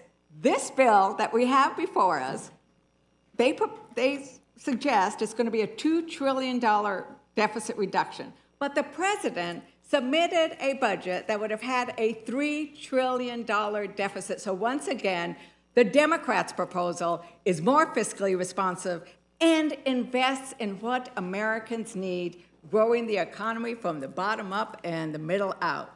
I think with that, Mr. Chairman, I yield Thank you. back. Gentleman from Kentucky is recognized for whatever questions he cares to pose to the panel. Thank the chairman. There's been a lot of discussion in the media about whether this reduces spending or caps spending, or if it does not do that. So I want to get to the bottom of that. The president said in a tweet, "It is an important step forward that reduces spending." Ranking Member Boyle, do you agree that this reduces spending? I believe that in terms of defense spending, it includes a 3% increase. With respect to non-defense discretionary, it is a small decrease over this past fiscal year 2023. Thank you. Mr. Estes, do you think this bill reduces spending or will cause a reduction in spending? This bill will cause a reduction in spending based on the budget caps. Ranking Member Thompson, do you believe this is going to reduce spending or cause a reduction? You do? I'm sorry. I do. And what about you, Chairman Smith? Is this going to reduce spending? Yes, it will reduce spending without increasing taxes. I know the prior representative was talking about the president's budget that will reduce the deficit by $3 trillion, but in that same budget, the president increases taxes by $5 trillion. Thank you. Another question I'll start with Ranking Member Boyle. Can you describe how this, on page 12, it's called Section 102, how the 1% cut would take effect on January 1st, 2024? Sorry, are you referencing the legislation? Yeah, referencing the legislation, there's a Section 102, which purports to cut the CR, if there is a CR, by 1% on January 1st, 2024. Can you tell us about that? The reason I'm asking is I'm surprised to see the White House agreed to it.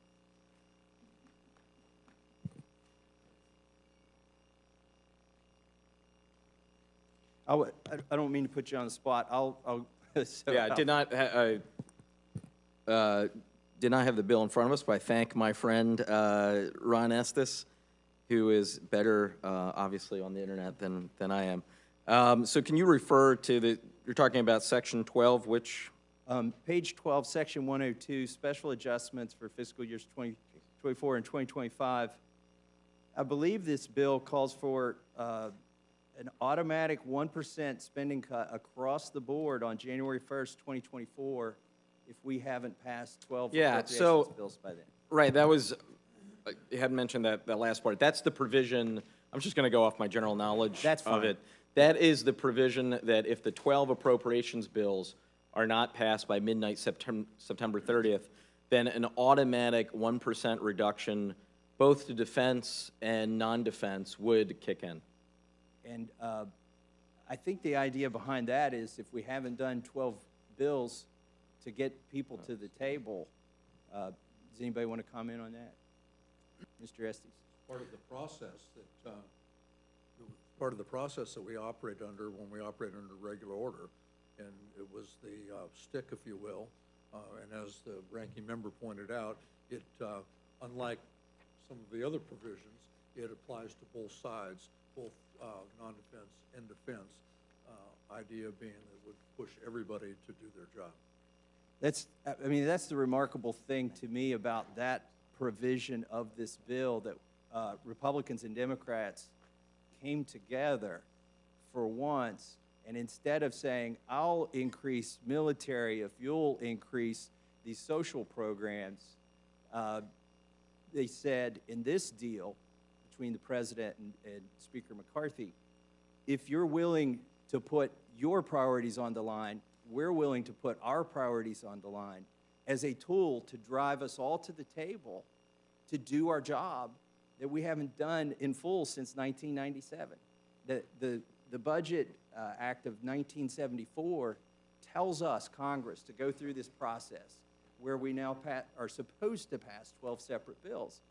And we used to do more of that when I first got here, and then we've almost sort of given up on it. What I always appreciated about that process when I first got here, and I'm going to implicate my own party in this, but when I first got here 10 years ago, we had an amendment process on the floor on all of the 12 appropriations bills where Democrat, Republican, you could walk up to the clerk, hand a handwritten amendment, as long as it cut spending, as long as it didn't increase spending, those were in order. And that was a wonderful process, I thought. Now, we didn't see it to conclusion. We didn't get the Senate to agree with those. Like I said, 1997 is the last time that happened, and I wasn't here at the time.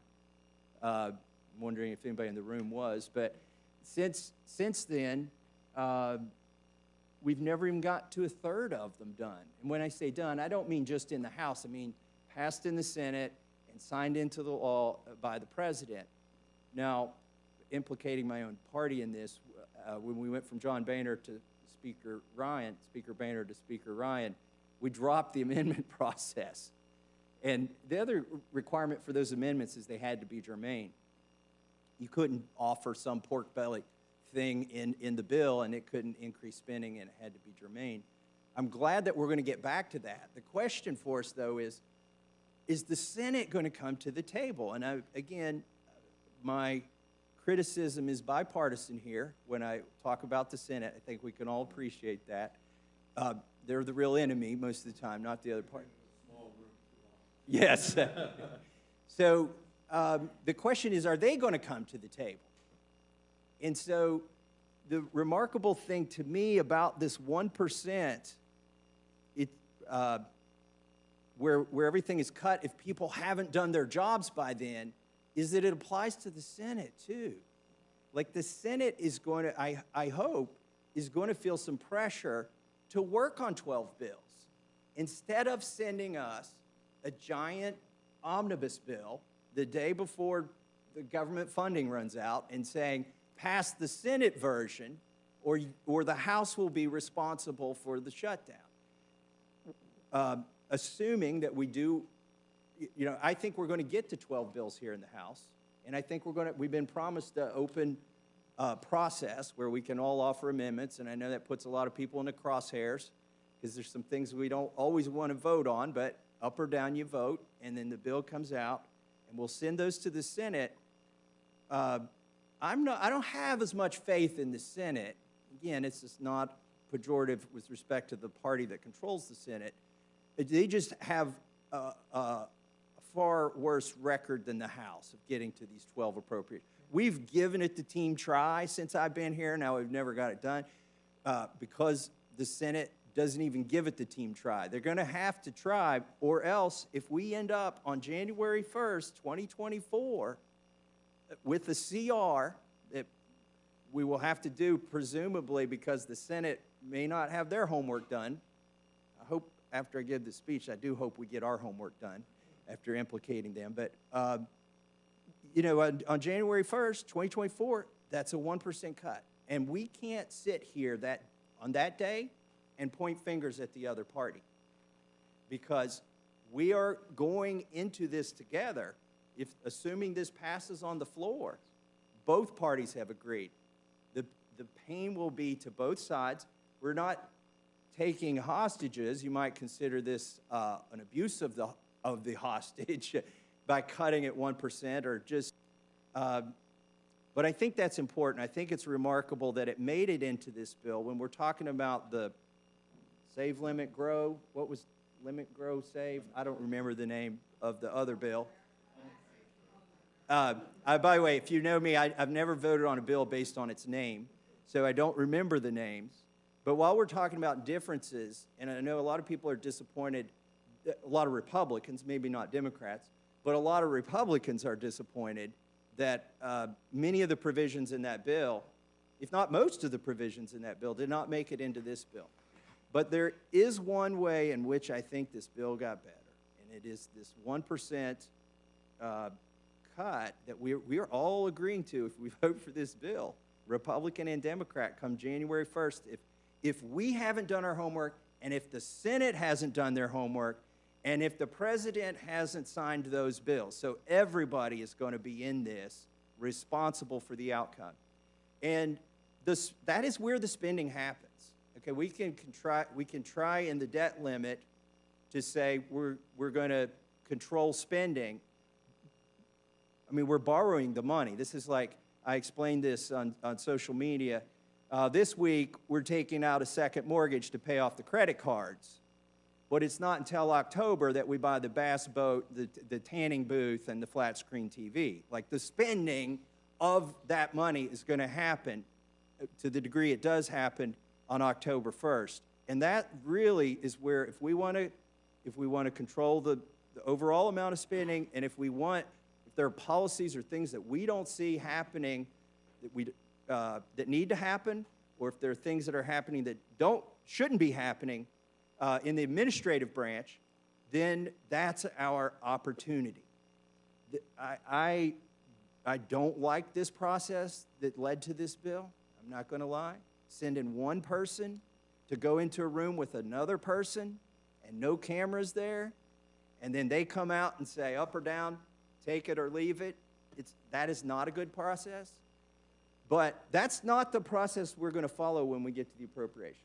And the one redeeming, there are things to dislike and things to like about this bill, but the redeeming portion for me is Section 102, where we all come to the table. We're forced, Senate, House, Republican, Democrat, President, everybody, forced to come to the table and do our job, pass all 12 appropriations bills if we haven't at that point, and there'll be a 1% cut. Now, I'm reluctant to disclose how I might vote on this rule at this moment, because then all the cameras leave. Dramatic pause. But let me, I talked to Chairman Cole before I came on this committee, and we talked about the need for this committee and why this committee exists. It's the oldest committee in the House of Representatives. It can be the most partisan committee. It has been called the Speaker's Committee. I would say it's not really appropriate to call it the Speaker's Committee, at least this Congress, given that 3 of us were chosen to voice our own opinion. it's not to say that everybody doesn't have good opinions on here, but, yeah. I don't want to lose everybody on this committee. But it is an important committee, and with it comes a lot of responsibility. You could stop anything in this committee from coming to the floor. You can control every amendment that comes to the floor with this committee. You can undo the good work of the other committees because their bills come through this committee, or you can improve, depending on your perspective. But my interest in being on this committee was not to imprint my ideology. I think that is an inappropriate use of the Rules Committee. Yes, at times we will steer it toward the majority, the outcomes, and both parties do that, but it's not our job to imprint an ideology. And so I think our job is to decide, is this a process we've all agreed on? Is there any kind of hoodooing going on? That, for me, I always complained about the Rules Committee for 10 years. I think that's why they put me on it, so I would quit complaining, but it hasn't really helped. So today, you know, I want to see the rule. It's not printed yet. It's not been read, but I anticipate voting for this rule. And for when people want to express their ideology, the floor of the House on the actual final passage of the bill is the place to do that. What do the 13 of us owe the rest of Congress? We owe them an honest shake and a playing field that doesn't change. And so with that, the cameras are dismissed, and I yield back. Well, I think the cameras would be well advised to stay for the ranking member. So the gentleman's recognized for any questions he has. Well, thank you. Let me just assure Mr. Massey that Speaker McCarthy, if I were Speaker McCarthy, I would still believe that this was the Speaker's Committee, because from our vantage point, you haven't diverged from anything the Speaker has wanted up to this point. And so I think he's got the committee that he wants. You should come in this room back here. Yeah, well, there's some divergence. It's the votes that matter. Let me thank everybody for being here, and you know, we're all talking about this deal in very abstract terms, and sometimes what I worry about is that we neglect to pay any attention to the fact that there are real people that get impacted by the decisions that are made here. I continue to be stunned by the fact that when I look at this deal, which focuses on discretionary funding, that the people who seem to be asked to do the most or to absorb the hits the most are the people that least can afford it. I mean, the military budget is part of this discretionary budget. It's over 50% of the discretionary budget. The United States spends more on national defense than China, Russia, India, Saudi Arabia, United Kingdom, Germany, France, South Korea, Japan, and Ukraine combined. And yet, if this moves forward, we see an increase in defense spending. I mentioned it in my opening remarks. I don't know how many of you saw it. I mean, the 60 Minutes piece the other day. I mean, we all know of the cost overruns in the Department of Defense, and we know. I mean, the idea that we're spending $10,000 for a $300 oil switch. I mean, it's been there for a long time, and yet we seem unable to want to grapple with that waste and those cost overruns.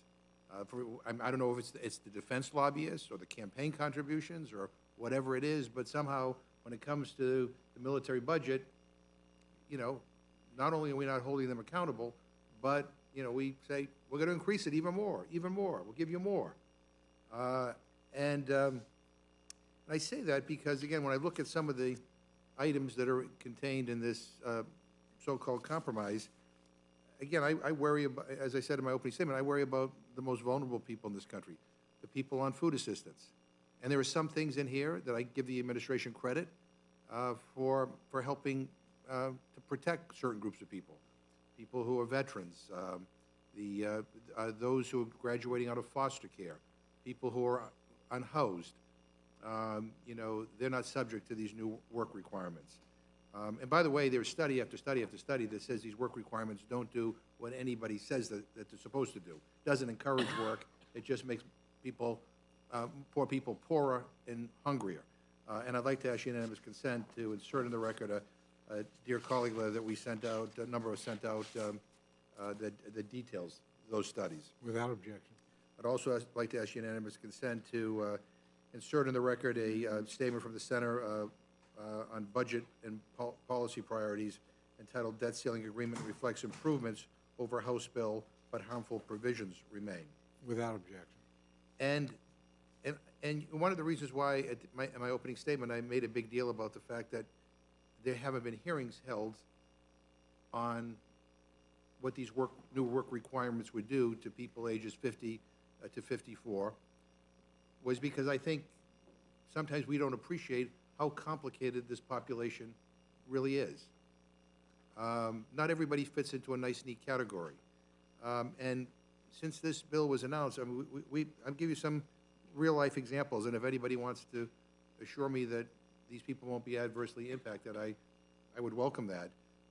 But I heard from an individual who had back surgery and lost their job. This person can't work due to severe pain and is waiting to be approved for disability, over 50.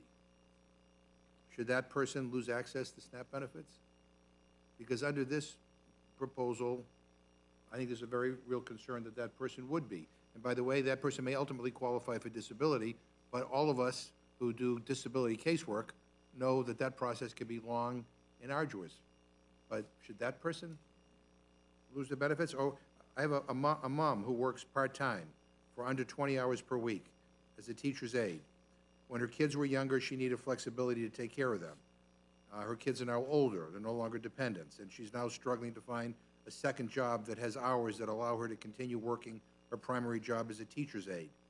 She isn't getting a lot of responses to job applications, primarily because she's older and doesn't have the right skills. Does anybody think that that mom should, this working mom should lose her SNAP benefits? I mean, let me ask you another.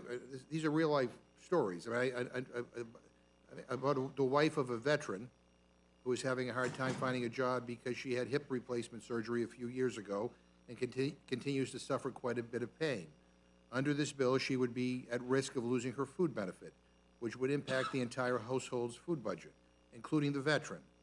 And since I don't know how many married couples who purchase, I don't know many married couples who purchase food separately, I mean, should this older adult whose husband served our country lose her contribution to the household's SNAP benefit? I mean, look, these are all real stories, real people who are harmed by the very dangerous policies that some of my friends here are pushing.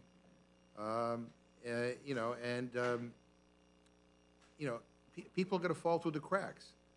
And I just worry that we say things and we push forward stereotypes and we paint everything with one big broad brush, that sometimes we lose focus on the fact that there are people that don't fit into the nice, neat little categories that you have all established. There has not been one hearing on this population of people. And I know that because, as I said before, I serve on the Agriculture Committee and the subcommittee that oversees SNAP. Not one hearing.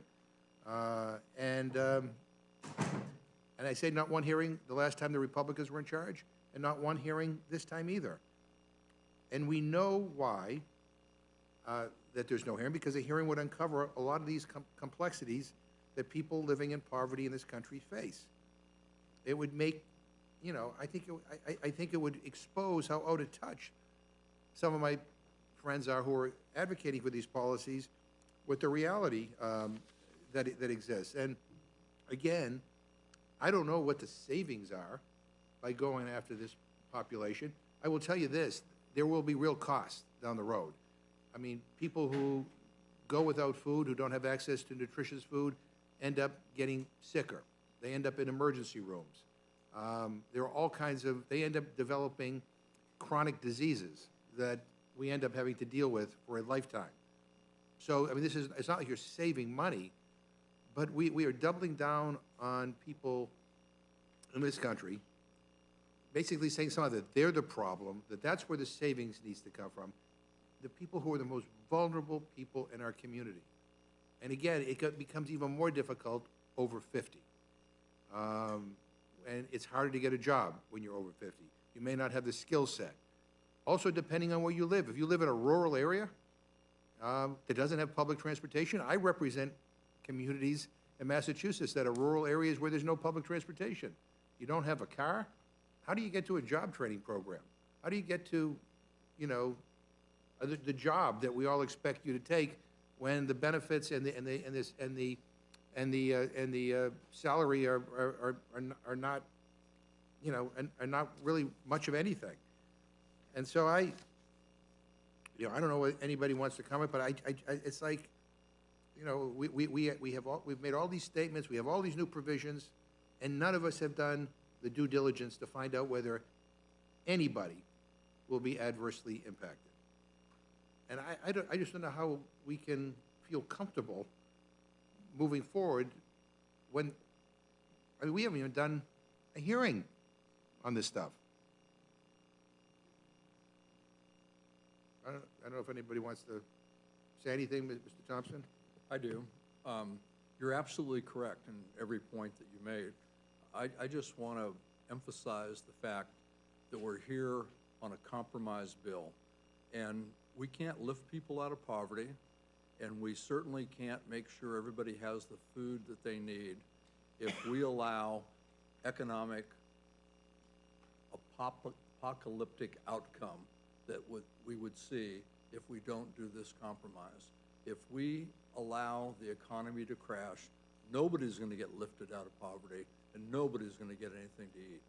This is a compromise bill, and we've all four of us, and all four of us came here to this committee to talk about that compromise and how important it is to avert an economic disaster, and that's what it does.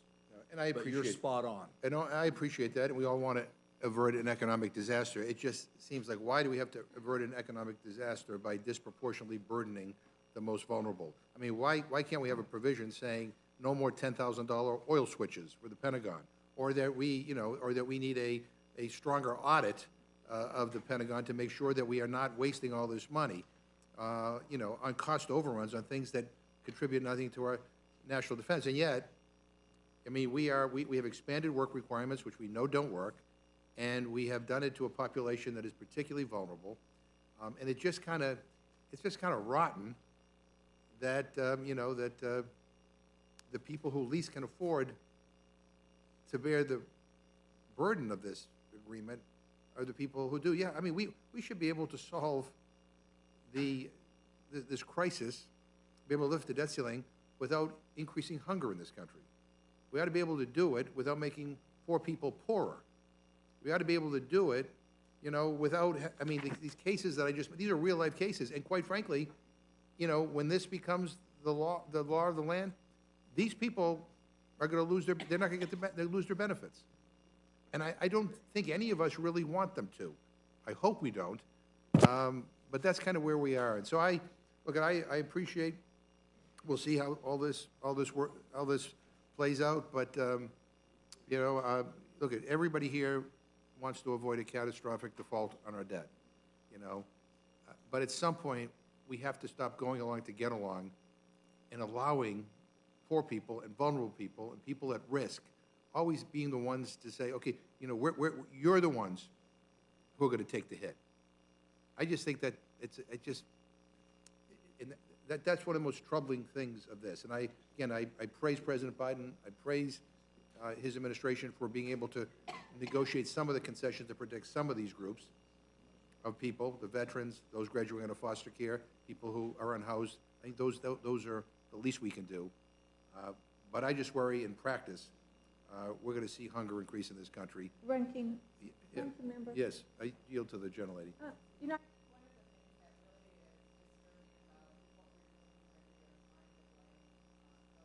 fallen into a place of having hunger.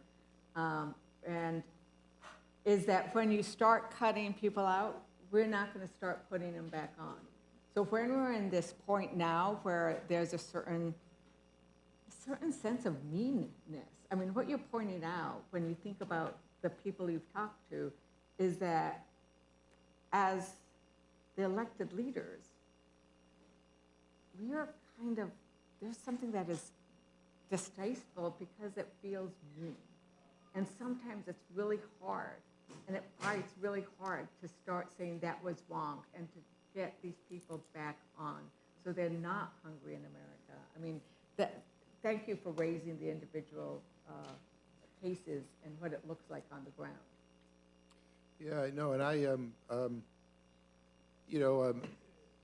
Mr. Smith, one of my heroes was your predecessor, Bill Emerson, a Republican, who did an awful lot working with people like Tony Hall and others to try to combat hunger in this country. And I think, sometimes I think it's always amazing to me that given the number of people who are food insecure and hungry in this country, that it's not a bigger deal here in Congress. But let me just end by repeating what I said in my opening statement. Again, we don't hold the Defense Department accountable for cost overruns. We just, keep going. Yet we are doubling down on poor people. And, national security means more than the number of bombs and bullets we have. It means whether people have access to adequate nutrition. It means whether they have a roof over their head. It means whether or not their kids can get a decent education, whether they live in an environment that's not polluted, whether there's some hope for the future, they can retire with some sense of security. And I think we need to keep that in mind as we move forward. But I have no further comments. I thank the chairman for yielding, and I yield back. Thank you very much. The gentleman from South Carolina is recognized for any questions he cares to ask. Oh, I'm sorry. No, you did not lose your place. I apologize. Distinguished ranking member, our vice chairman of the full committee. Whatever. Whatever. Burgess, you're recognized. It's been a long day already, and I don't want to prolong things too much. Mr. Chairman, I will say I'm a little bit concerned that we don't have a witness here to speak to the energy provisions in the bill in front of us. Of course, limit, save, and grow, as one of its central tenets was you had to grow the economy. You had to have economic growth in order to get out of some of the problems that we are facing as a country with our debt load. And part of the Limit, Save, and Grow Act was H.R. 2, which had come through the Energy and Commerce Committee, the Committee on Natural Resources, and had been very carefully constructed. And particularly the permitting reform that was that was placed into H.R. 1 was so critically important that if we don't have the permitting reform, we are not going to be able to produce the energy that will allow us to have the economic growth that we all know is necessary to get us out of the current debt crisis. Now, there is some language that is similar, different but similar, that is in the current legislation before us. Had we a witness who could speak to the energy provisions in this bill, I would have liked to ask why we see the language that we see in front of us rather than the language that was in the Limit, Save, and Grow Act. Limit, Save, and Grow Act identified a lead agency that would be responsible for shepherding projects through the NEPA process. In the bill in front of us, we have that the various agencies will get together and designate a lead agency rather than having one designated in the legislation. Distinction and want of a difference, maybe, but on the other hand, it gives broad authority to the agency to be able to not perform the way I think we should have instructed them to perform. And I don't like to admit this, but I was watching Morning Joe last week, and they had a little segment on the 140-year anniversary of the opening of the Brooklyn Bridge. Truly a marvel of engineering, and you think at the time, 140 years ago, to be able, nothing like that had existed before, and to imagine that and engineer that and build that. And oh, by the way, Washington Roebling, who was the original engineer, unfortunately died of tetanus during the construction of the bridge, and his son was tasked with finishing it. But Ken Burns was on the program, and they sort of asked the question wistfully, why are we not able to do big things like that anymore? And I'm sure the tenor and tone of the people who were talking about it was surely to believe that, well, it's Republicans who are probably keeping us from doing stuff like this. But look at the regulatory world that people have to deal with today compared to back then. And while regulations, and we talked about it in the Rules Committee when the HR 2 came in front of the Rules Committee, some of the regulations are appropriate and important, but the problem is you slow everything down, you bring the cost up to where perhaps a project is no longer feasible, and then couple that with the fact that you're putting massive federal subsidies into competing types of projects. And is it any wonder that we don't get big things done anymore? And I would have just suggest that the language that was in Limit, Save, and Grow, particularly along the lines of the permitting reform, in designating a lead agency. Yes, this legislation does have a lead agency, but it has to be agreed to by other agencies. And again, to me, that's just a recipe for nothing getting done. There is a shot clock. There was one in Limit, Save, and Grow. There's a shot clock in this legislation. There was some liability protection in Limit, Save, and Grow. It exists in this as well. But all of it is a little less precise than the language we had in the previous bill. And the only reason I bring this up is because the Energy and Commerce Committee, Committee on Natural Resources, and we had the hearing on that, Mr. Chairman. We had representatives from those committees here to talk to us about that. And if you'll recall, that hearing went on for quite some time, and there were a lot of questions. So tip of the hat to Mr. Massey, he's right. These things should never be decided by one person in a room. We went through regular order in the Energy and Commerce Committee. We took a lot of testimony on this. We had a lot of hearings on permitting reform, and we came up with what I thought was pretty tight language on the permitting reform side. I hope what we've got here in front of us is going to turn out to be just as good. I know I've heard from a number of people in industry today who feel pretty good about the language that is in this bill. But I'm sorry, it's not the same thing, and it gets to the problem Mr. Massey spoke to. You just can't possibly know everything there is to know about everything, which is why you don't do things with one or two or three people in a room. Four corners is something that always makes my blood run cold when I hear this is a four corners agreement. No, we are the people's representatives in the people's house. It is up to us to do the hearings, take the testimony, write the legislation, fight the battles in committee, bring it to the Rules Committee, and then take it to the floor. Would the gentleman yield? Yes, I'd be happy to yield. I think another remarkable thing that's happened here with this rule is 72 hours to read this bill. I've been here almost 11 years. You almost never get 72 hours to read a bill like this. And my opinion of it has evolved over the 48 hours that have passed or so. And I think that's a really important aspect of this, since you can't know everything about everything. Reclaiming my time, we got to be careful because now Mr. McGovern is going to claim credit for the McGovern rule. Yes, And we do not want, I we do do wanna not take want to credit for give, that. we do not want to Wait, give we, them. but we should take credit for implementing it. Yeah, absolutely. And we did more than you ever did, but anyway, but it's a McGovern rule, thank you. Yeah. Well, I'm going to actually amend. Gentleman from Texas controls the time.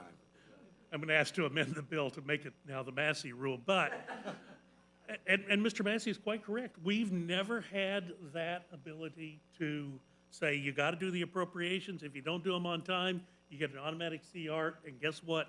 It's less money than what you would have had you been able to do your appropriations on time.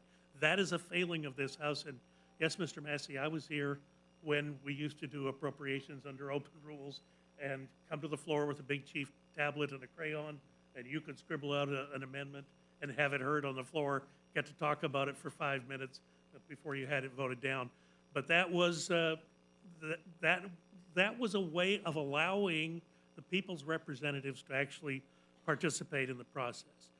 Look, I will say there's things in this that I do like. I do like, as Mr. Massey pointed out, we get that hard stop on the appropriations process, and we know that September 30th is a real date that has to be met.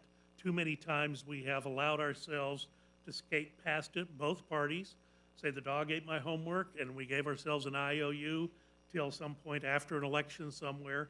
That's never a good way to govern, and we ought to be much more precise in how we spend the people's money. Again, there's some parts of this that I'm still going through and still trying to understand, but at the same time, I think it would have been a better product had we at least allowed the original language on the permitting side to stay in place, rather than adding things at the end that I don't want to say they're superfluous. I know they're important to some people, but it wasn't what we had worked on through the committee. It wasn't what we had taken testimony on.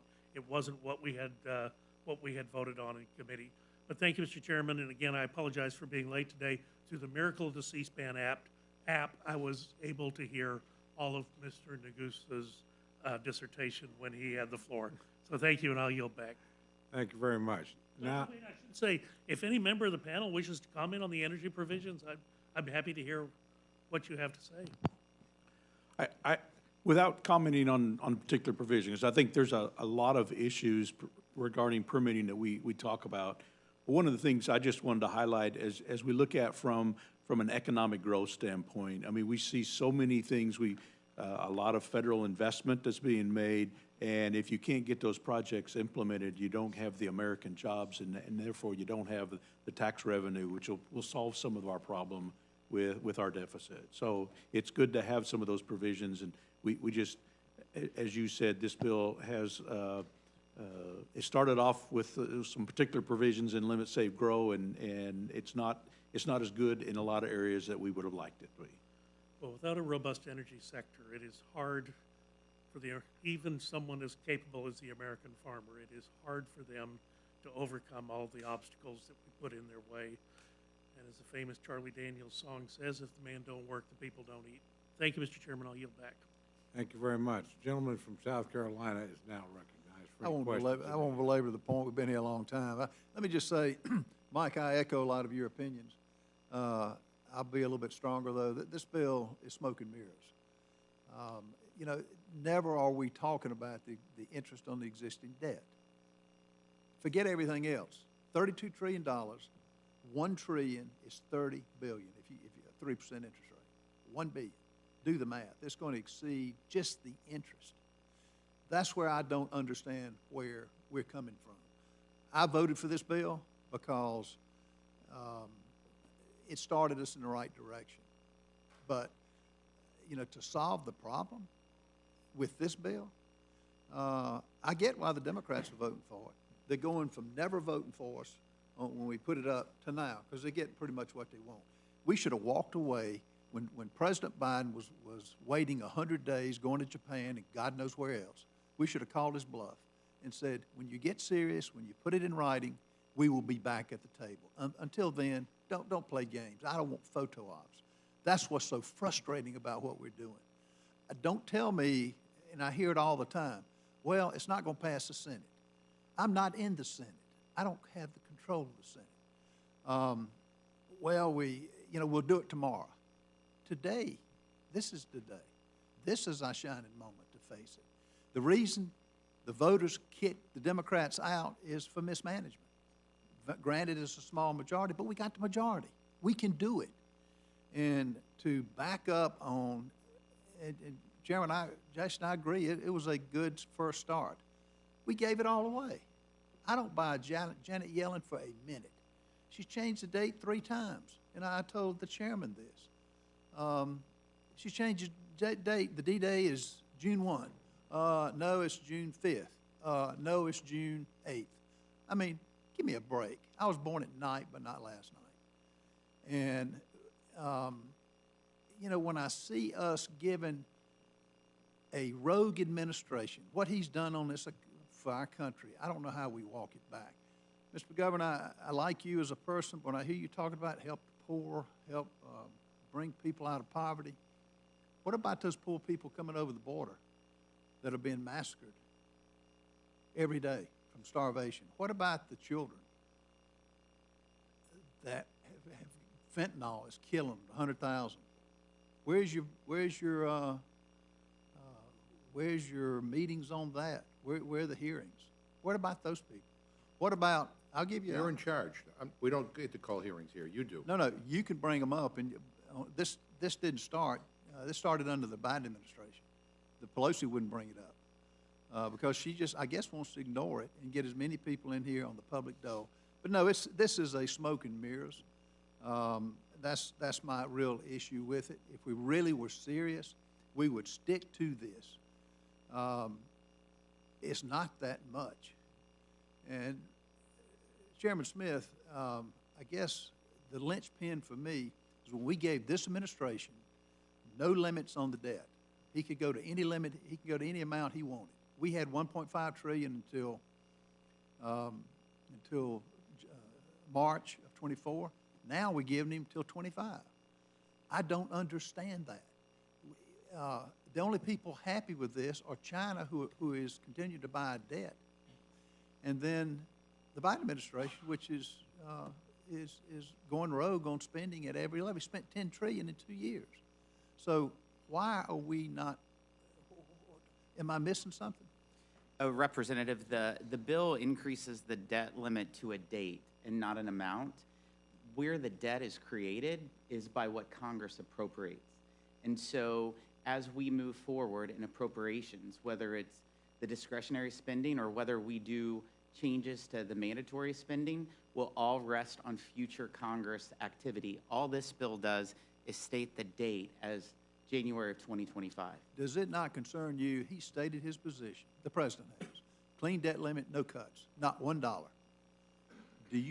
Are you not worried about what this administration will do? And I get it goes through the Appropriations Committee and has to be approved, but we lose our leverage by just putting an unlimited amount. Do you agree or not agree? I think it's about Congress holding the purse strings, and one provision in this bill that I think really helps hold the administration accountable is the pay-go for the administrative activities. Just in the president's done over 500 different executive actions. We did a calculation when I was the budget ranker of 6 of those 500, just pick 6, and it cost over $1 trillion. And under the provision that's in this bill would prevent that. And so that is extremely important in helping going after our debt. And, of course, I would like to go a lot farther, but that is definitely a step that's helpful. Let me ask you this about PAYGO. There is a provision in this bill that lets the OMB director pretty much waive the PAYGO rules. How are we getting around that? Yeah, that's a provision that, like I said, I wouldn't want, but for the first time in the history of America, PAYGO administratively is now going to be in statute. I was very, very glad that President Trump did that by executive order. It's good to have this in statute. And, in Congress, and just in government period, Sometimes you got to take baby steps instead of getting everything that you want. And this bill is clearly not everything that I want by any means. I want a lot more, but it's definitely way better than that blank check debt limit that the president was pushing. I guess I'm asking, with pay-go is in words, but OMB, who answers to the president, can waive it. So how does that put the teeth in it? And OMB also answers to Congress, who funds them. And so Congress will also have a back check to make sure OMB is following the rule of the law. Or we can zero out their budget. That's what you do in an appropriations process. Well, I can tell you and I like the 1% cut, you know, as a lever, but think about what, and Thomas brought this up, in the business arena, is that really a punishment if you tell the business, we're gonna really punish you, we're gonna cut your business income 1%, but we're gonna leave 99% intact?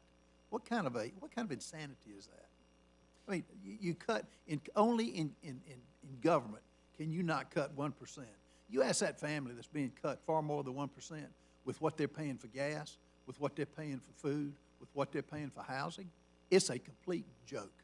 In the first 2 years of the one-party Democrat rule with Nancy Pelosi, Chuck Schumer, and Joe Biden, with their $10 trillion increase in new spending, it led to the highest inflation in a generation. 14.9% inflation has gone up since Joe Biden's taken the oath of office.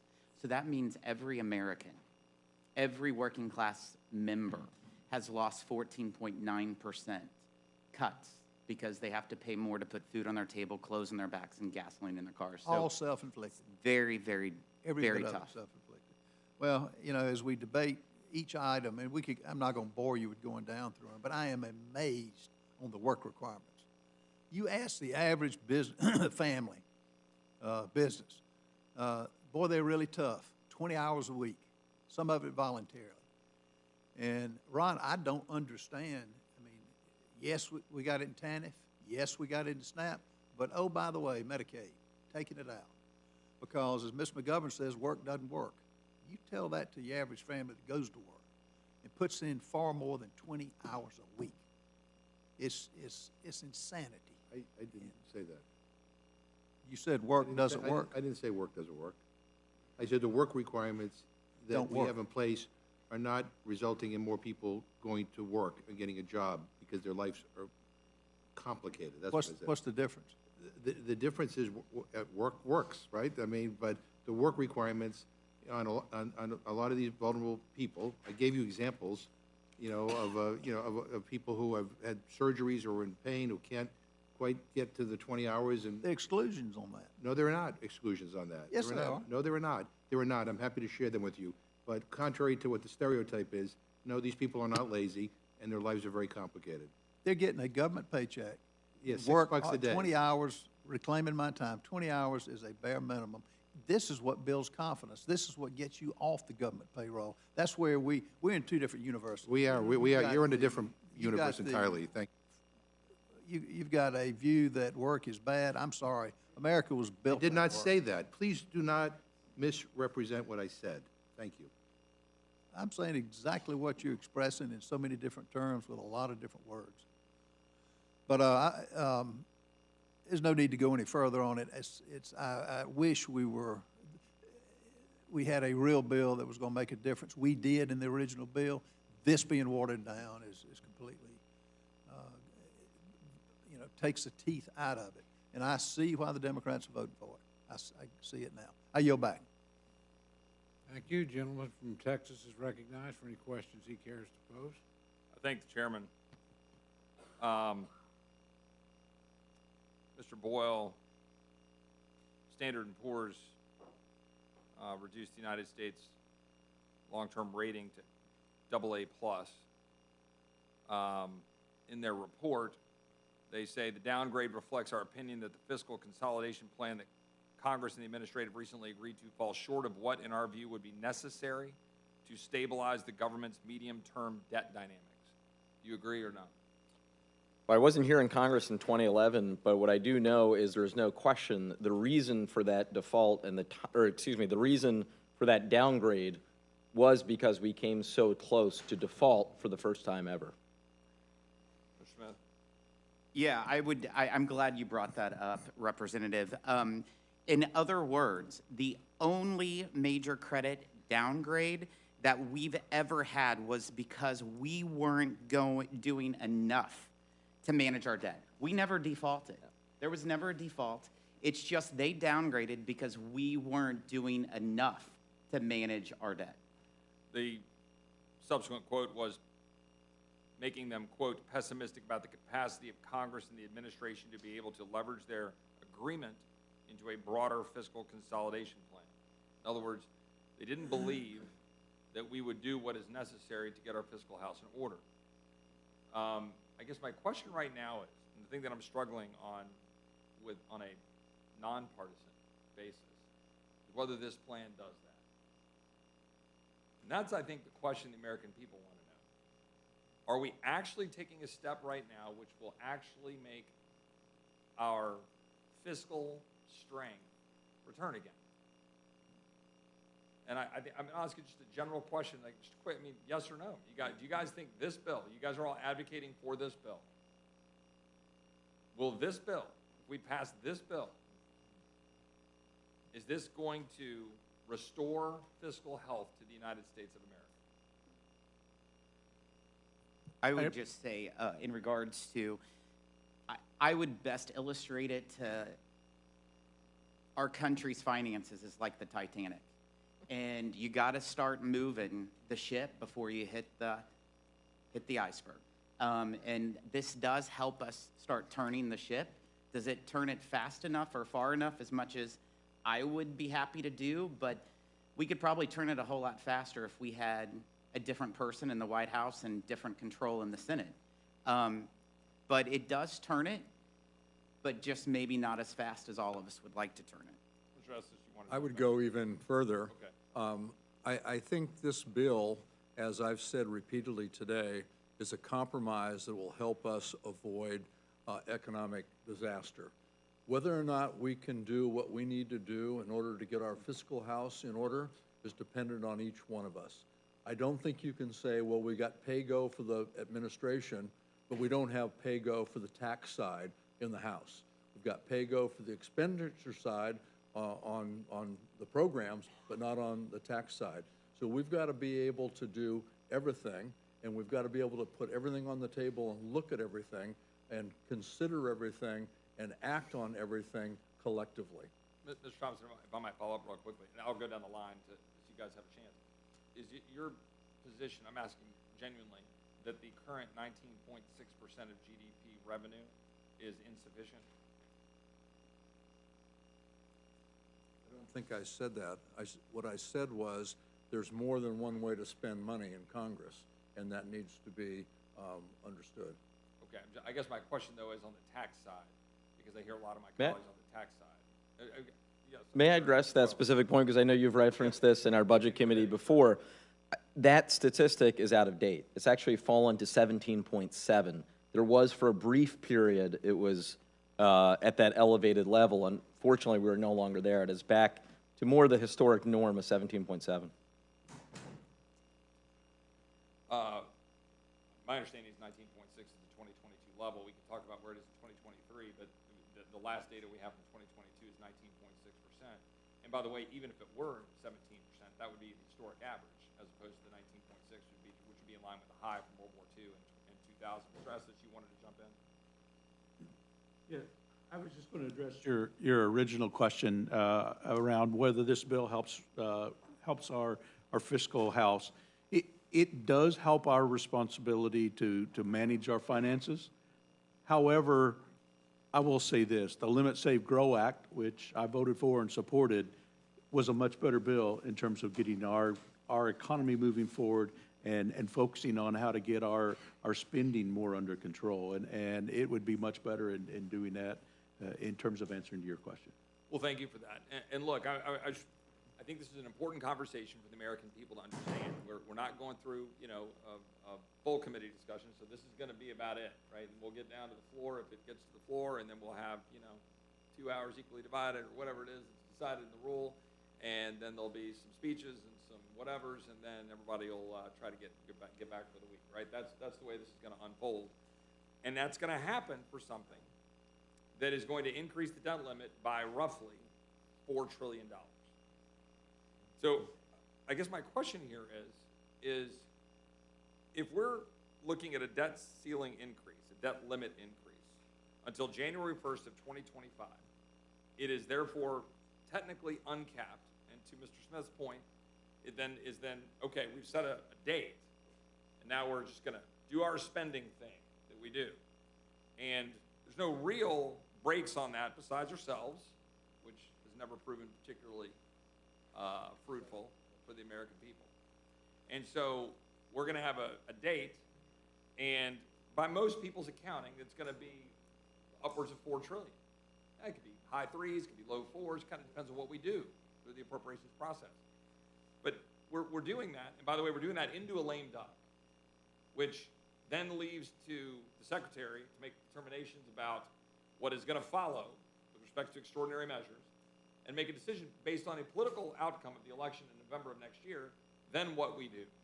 So we're setting this up for the classic Washington Christmas timeframe, end of the year, middle of a lame duck, not the kind of thing you would think we'd be doing. And the reason I started with that Standard & Poor's question, trying to calm things, trying to demonstrate a resolve to actually put our hands around this problem. Now, mind you, we barely touch anything in the mandatory world in this deal. We should, of course, be addressing mandatory spending as a conference and as a Congress. We're not really. To the extent we were going to, with Medicaid, we didn't. We walked away from it, right? In terms of work requirements on Medicaid and trying to deal with it, but we walked away from it. But okay, so we're not doing that. I think my question here is it your all's best guess that our debt to GDP ratio will be higher or lower on January 1st, 2025 than it is today in light of this bill? Any of the witnesses? Are we going to have a higher or lower debt to GDP ratio in January 1st, 2025? And not with a dependent on how we appropriate answer, but what are we actually going to end up with? Well, Representative, the debt, the credit card is maxed out based on how Congress spends money. And so clearly that is the number one factor of how much debt is added to. But I will say this, that this bill will make sure that our debt to GDP ratio is better off than a blank check debt limit increase, which President Biden and the House and Senate Democrats have been pushing for. So we agree that this is about prospective spending. So I've heard a lot of folks talk about it being, making sure all this is about default. We're always talking about paying our bills. This is really about increasing the credit card for, generally speaking, prospective spending. Part of this is not just about the number change or the date change that would then increase the debt $4 trillion. It's obviously got some spending restraints in place. Now, we've tried those before. To the best of my knowledge, and we'll see if I'm incorrect, there are 2 years of actual caps, 4 years of targets. The targets really don't do anything. So we have 2 years of caps, and those 2 years of caps would, in year one, to the best of my understanding, result in a $12 billion discretionary cut on paper. Do we agree with that number, that it's a $12 billion discretionary cut? For 2024. For 2024. Yes. So a $12 billion discretionary cut. But one thing that I think is important in that is you also have the COVID rescissions, which are $28, $29 billion. However, $6 billion of that was actually rescinded. $22 billion was, to the best of my understanding, split into $11 billion in 24 and $11 billion in 25 and put over in commerce, and is sitting there able to be spent. Now, again, according to appropriations, but also not with respect to the cap. So we talk about a $12 billion cut, but you've got these rescissions that we're saying we're saving, the COVID rescissions, and we're taking 11 or 12 billion and putting it over in commerce. Do I have that correct, to the best of our knowledge? Any of the witnesses, can they speak to that's over in commerce? I don't know where the money that went into commerce, or for those two categories in commerce, came from. Okay. Whether that came out of the COVID money or where that was, what that was intended to come from. Thank you, sir. Thank you, Congressman Estes. My understanding is that it was in fact from that pot of COVID money that $22 billion was divided into two, and that's $11 billion per year. My point of that is, depending on how you view these numbers and the fact that that doesn't apply to the cap, I would argue that you're not necessarily seeing that $12 billion cut. This is why I have been saying to some degree in the public that this is effectively a spending freeze. So we can quibble over it, and at the end of the day, $12 billion represents what? 0.75% of the $1.6 trillion, roughly? So at most, we're talking about is about a 0.75% cut in 2024, but we have these COVID rescissions that we're moving around and putting over COVID. So from my standpoint, when I analyze this for the American people, I view this as effectively a spending freeze for 2 years. You get a 2-year spending freeze, but that is off of the post-COVID spending. So we're still tracking post-COVID spending as where we're starting from. And right now, we are now spending almost 50% more than we were at the beginning of COVID. So we've gone from, 4 trillion-ish to 6 trillion-ish or something along those lines. And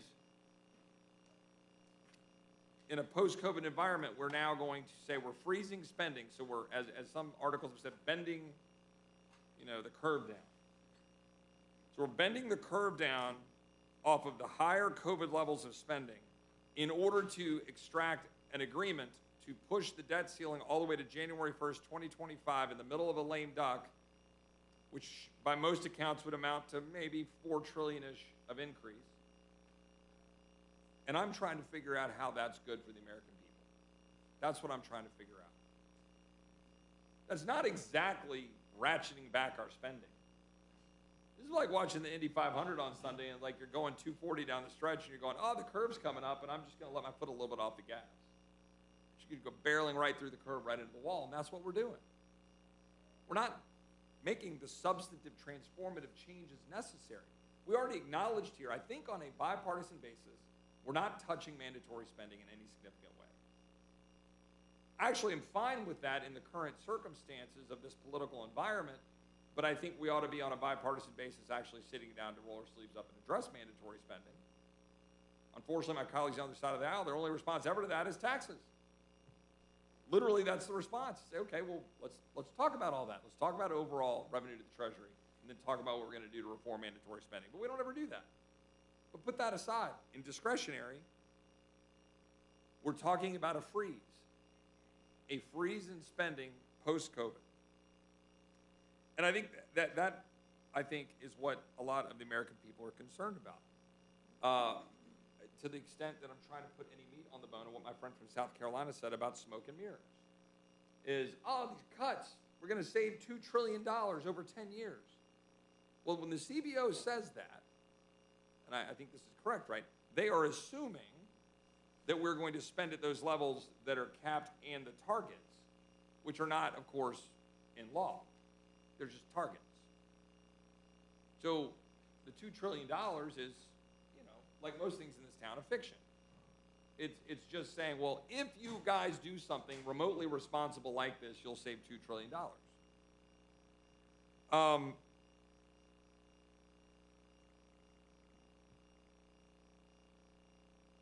If I heard one of my colleagues correctly earlier about the defense spending, it was critical of increasing defense while decreasing non-defense. Okay, I mean, my personal view was that we should have a top-line number here and then go duke it out in appropriations. Why isn't that better for us? I would ask everybody here. Why isn't it better to do like a normal family does and say, here's your number, now go figure it out in appropriations? Because I think one of the fundamental problems we have in this town is we keep playing games with these bifurcated caps.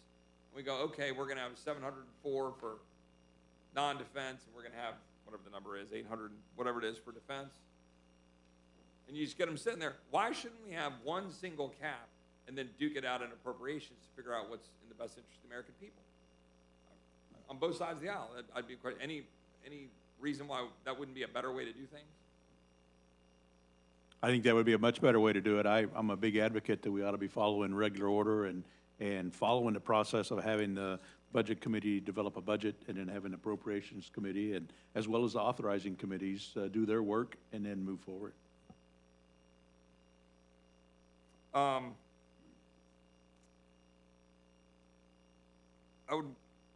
A question that came up when I was trying to look through this, and again, to Mr. Massey's point about trying to figure out how great it is, we've got 72 hours to review the bill. We're actually having time to actually go through it and find stuff in the bill.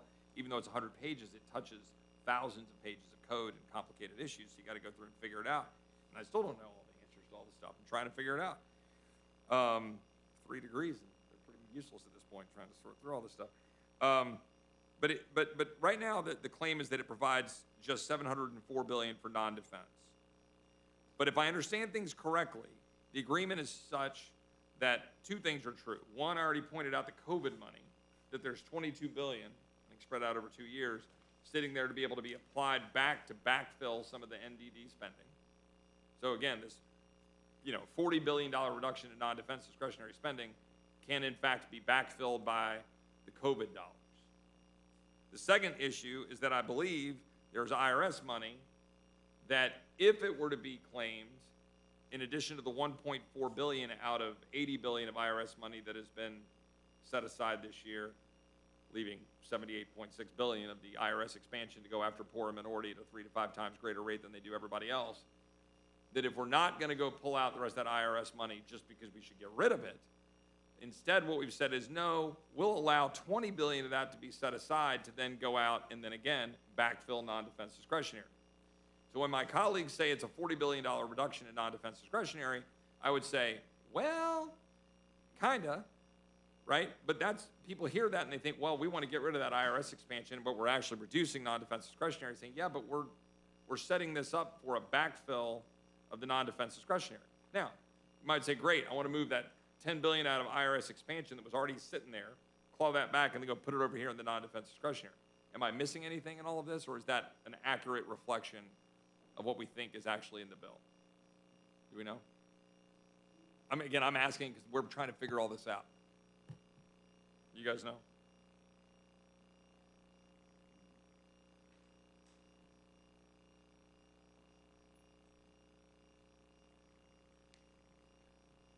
I think that's in regards to the, it's not a Ways and Means issue, but in regards to that, I did not see anywhere in the bill where it talks about, using $20 billion. The more money we can get from that $80 billion of the IRS, I'd be supportive of, but I haven't seen that $20 billion in the bill that you're referring to. I've seen outside reports, but I've not seen in the bill. I think you're correct. I do not believe that it is in the bill, but I've heard people try to tout that as like, look, we're taking $20 billion out of IRS. I 100% agree with you. I'd like to get rid of the entirety of the $80 billion IRS expansion, but we don't. We only get rid of $1.4 billion of it. We got rid of the entirety of the $80 billion IRS expansion in the Limit, Save, Grow Act. But I would note that, when we think about how the White House in their own reporting on the deal said this keeps non-defense spending roughly flat with the 2023 levels in 2024. When you factor in agreed upon appropriations adjustments, in 2025, it increases the non-defense spending levels and the defense spending levels by 1%. Now, is that true? That was the White House statement on the deal. Mr. Thompson or Mr. Boyle, do you know if the White House is correct that they say the deal keeps non-defense spending roughly flat with the 2023 levels in 2024 when you factor in agreed upon appropriations adjustments? I'm trying to square that with the claim that it's a $40 billion reduction in non-defense discretionary. I'll say that is my understanding. I think you even cited the statistic when you add it all up. You're talking about a hair under 1%, maybe 3/4 of a percentage point. That's my understanding as well. So I'm still not 100% clear whether the White House is correct in their characterization of it being flat or whether we're correct in saying it's a $40 billion reduction in non-defense discretionary. Either way, I've got concerns about the overall spending number, but that's part of the problem with these kinds of efforts when we do a deal over a weekend on Memorial Day and we're coming back and trying to figure it out. I am correct that the White House has called the 4-year targets, quote, non-enforceable appropriations targets. Do we agree that they're unenforceable? They're just 4-year targets that could be written on the, whiteboard in my office. So the question on the IRS, it does, to the best of my knowledge, leave 98% of the $80 billion IRS expansion intact, taking only $1.4 billion out of it. Do we agree that minority taxpayers are 3 times as likely to be audited by the Internal Revenue Service as other taxpayers, Mr. Smith? Yeah, the data has showed that minorities have been audited by a higher percent. And that CBS reports that the IRS audits the poor at 5 times the rate of everyone else, analysis finds. In other words, rich people have lawyers. Yeah. All right. Yeah, If Mr. I might, Cole, I would point out, even though this has gotten badly mischaracterized, a big reason why Democrats fought for, and I voted for, increased funding for the IRS, well, 2 reasons. First, as President Trump's own IRS commissioner testified to us when he was front of Ways and Means a couple years ago, the IRS workforce is so reduced compared to where they were 10 years ago, even just getting answers to the 1-800 number is almost impossible. Perhaps you're experiencing the same thing in your constituent service offices. One of the big complaints we have, and I have 3 district offices, and we process a lot of casework, dealing with the IRS has become a real challenge, just getting inquiries answered. And that problem has only gotten compounded since COVID. So that was the #1 reason for increased funding for the IRS. The second is exactly what the gentleman highlighted.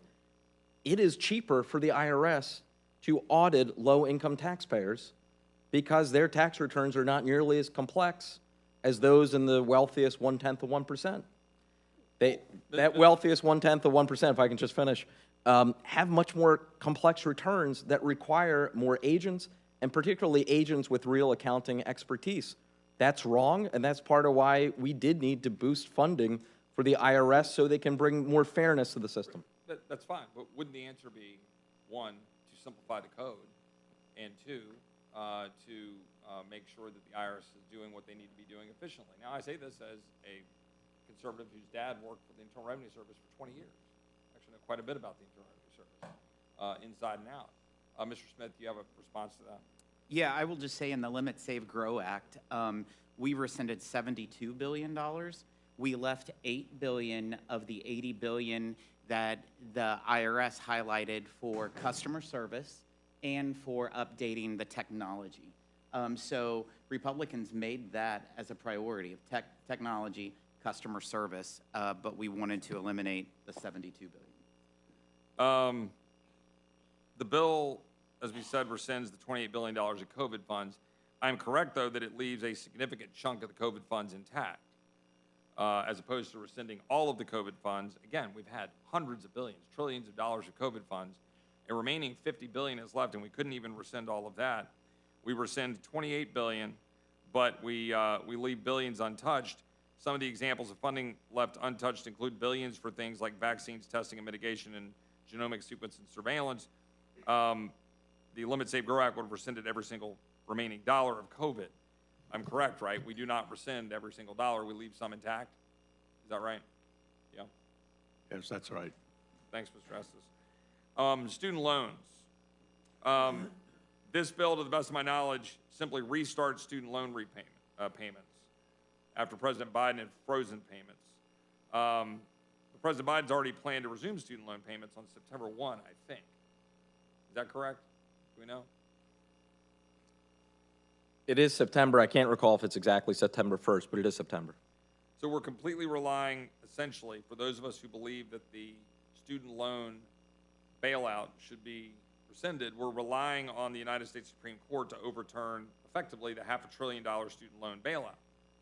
So whereas the Limit Save Grow Act had put that 400 and something billion, almost $500 billion, they had taken that out, and we'd eliminated that deficit in 2023 and then no longer made it to where the veteran will have to watch someone who did not sacrifice for this country get the same benefit he or she does under the GI Bill, and the plumber without a degree will have to subsidize his neighbor's master's degree. In gender studies, the Federal Reserve found that the average tuition increase associated with expansion of student loans is as much as 60 cents per dollar.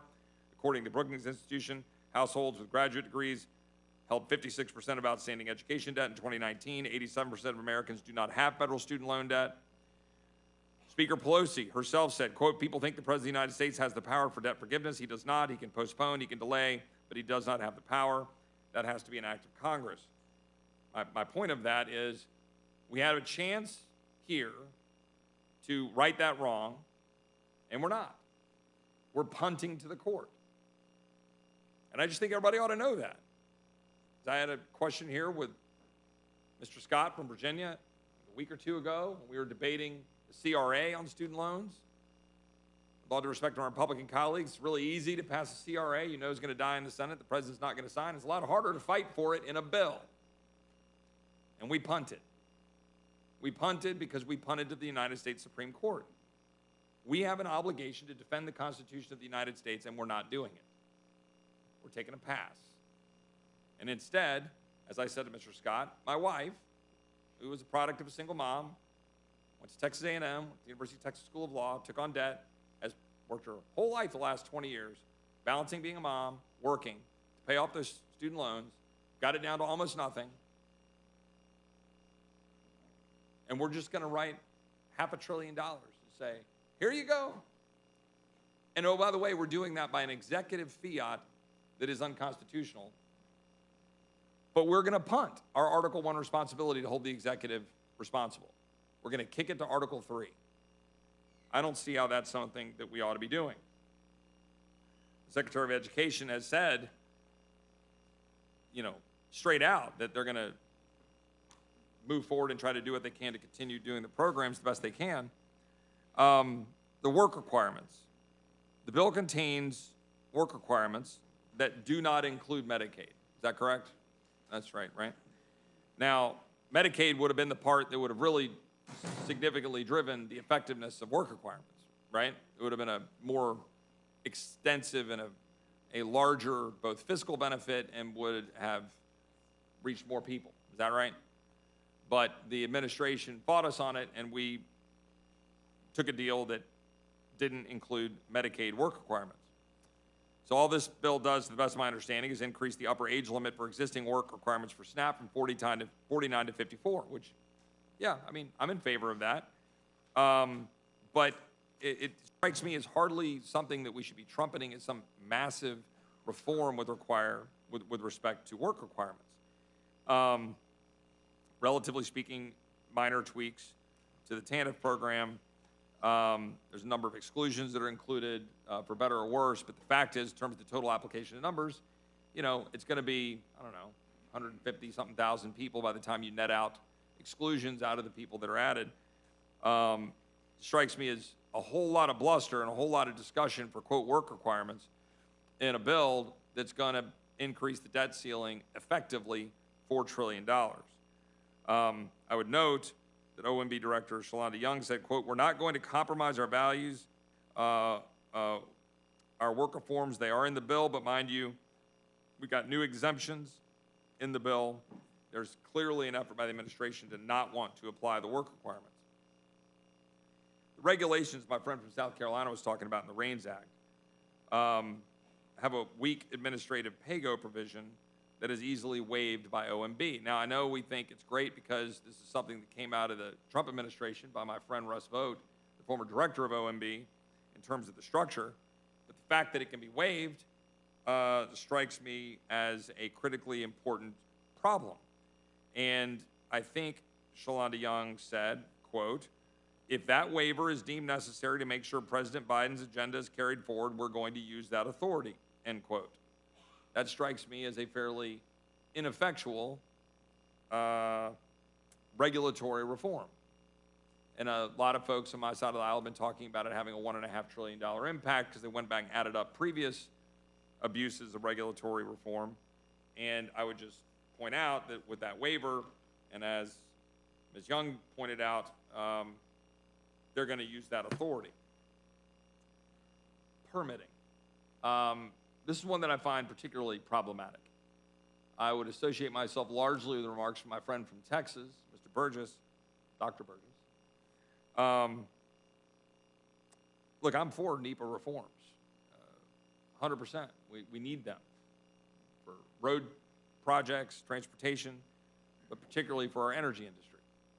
But my concerns here are that we've got language that none of us have fully reviewed going through the committees of jurisdiction that has been adopted, that I've got colleagues texting me and saying they're not 100% sure if that language is good or bad for the purpose intended. I've got colleagues on both sides of the aisle that have raised those questions. And so the purpose intended, of course, is to streamline projects, whatever those projects may be. But I've got a text right here from a GOP colleague saying, well, I'm not so sure that these will actually do what we think they will do to streamline said projects. And in fact, a former high up in the administration, in the energy department, under the Trump administration, just validated that concern by one of my colleagues. Yet we are putting forward this measure, saying this is some grand improvement with respect to NEPA, that's somehow something we should be applauding when it's not the full package of H.R. 1, which had gone through committee. And importantly, the one thing that I think is 100% clear is that this bill fails to include even the most basic reform to President Biden's unreliable energy subsidies that were put forward in the so-called Inflation Reduction Act for the wealthy, elites, corporations, and the Chinese Communist Party, just to be blunt. And frankly, it ensures that permitting reform will likely benefit renewables the most. Basically, if you're a government that is subsidizing the crap out of something, in this case, unreliable energy, giving massive subsidies to billion-dollar corporations, giving significant subsidies to families that make over $100,000 and $300,000 for EVs because you're chasing your dreams of a fossil fuelless world, you're going to absolutely decimate our grid because you're not going to have the projects being developed for the gas and the coal and the nuclear that are actually required to keep your grid functioning. But yet that's what we're doing. And I just, for the life of me, can't understand why we're applauding that. And I would just note that President Biden's statement of administrative policy on this bill said, quote, the bill would protect and accelerate implementation of the historic clean energy and environmental justice investments in the Inflation Reduction Act, end quote. My question for my Republican colleagues here, or generally rhetorically, is how on earth is this going to be beneficial? Again, I go back to this. A spending freeze of 2 years for a $4 trillion increase of debt with actually a blank number into a lame duck Congress in order to not remotely address what the statement of administration policy is going around saying the bill would protect and accelerate implementation of the historic clean energy and environmental justice investments in the Inflation Reduction Act, which Goldman Sachs said would be $1.2 trillion. I'm just trying to figure out how this is a position that Republicans should put forward down on the floor of the House of Representatives, because that's the question before us. I'll just leave it out there as a rhetorical question. I know we've been here for a while. I do think it's, important. There are other pieces to this puzzle. Seeing out there and some of the, people talking about the bipartisan deal to avert the debt default won't constrain the Biden administration's ability to provide more aid to Ukraine. Look, this place works the way it works, and we all know it. This is my point about the COVID money that's been pocketed over at Commerce. The point about the IRS funds and how they might get shuffled around. The fact that the White House's statement said it's going to be a flat level of spending for the non-defense discretionary. Because we all know how this town works. And with all due respect to the 99% deal, we're going to have a CR with a 1% reduction on January 1st. The fact is, all that's going to do is empower the establishment here in which we operate to jam through an omnibus spending bill right before Christmas. That's what will happen. That's what happens every year. And then the question will be, what is the check against that? Well, the check against that is right here. The check against that is whether or not we would support it or not. And so the question is, if you got something kicking in on January 1, that's 3 months after the fiscal year ends, as the break of a 1% reduction, which, by the way, would simply be a $15 billion cut, which is basically what we were talking about in this supposed caps deal governing what we're doing. The fact is, this is a $4 trillion increase with no teeth. None.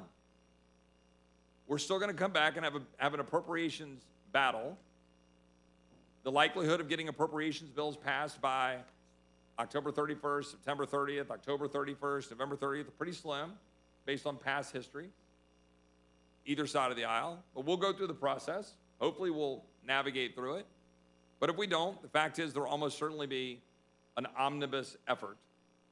And then there'll just be a debate about who is the big winner. And we all know who the big winner will be. Government. Not the American people. We're not going to reduce spending through this deal unless we actually stand up and reduce spending. It'll be on us to choose to. But this deal isn't going to reduce spending, even though everybody's going around saying it will. And this deal isn't going to do anything but guarantee that in 2 years, actually 18 months, Mr. Massey's clock that he wears on his jacket is going to say 36 trillion. The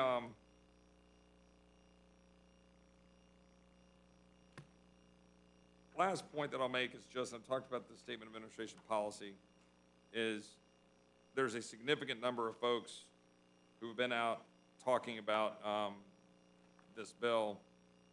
And I would just note that whether you've got Biden's economic advisor, Ramanurti, I think, due respect to pronouncing it correctly, this, quote, protects all the key pieces of legislation that the president signed into law in the last 2 years and preserves remarkable progressive accomplishments, end quote.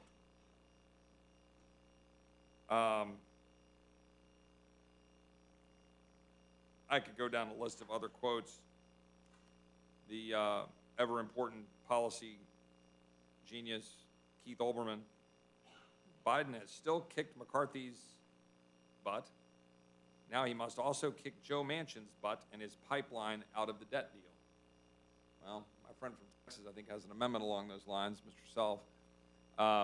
Look, we ought to do better. The Limit, Save, Grow Act was a responsible approach to actually reduce spending, to actually change the way this town works.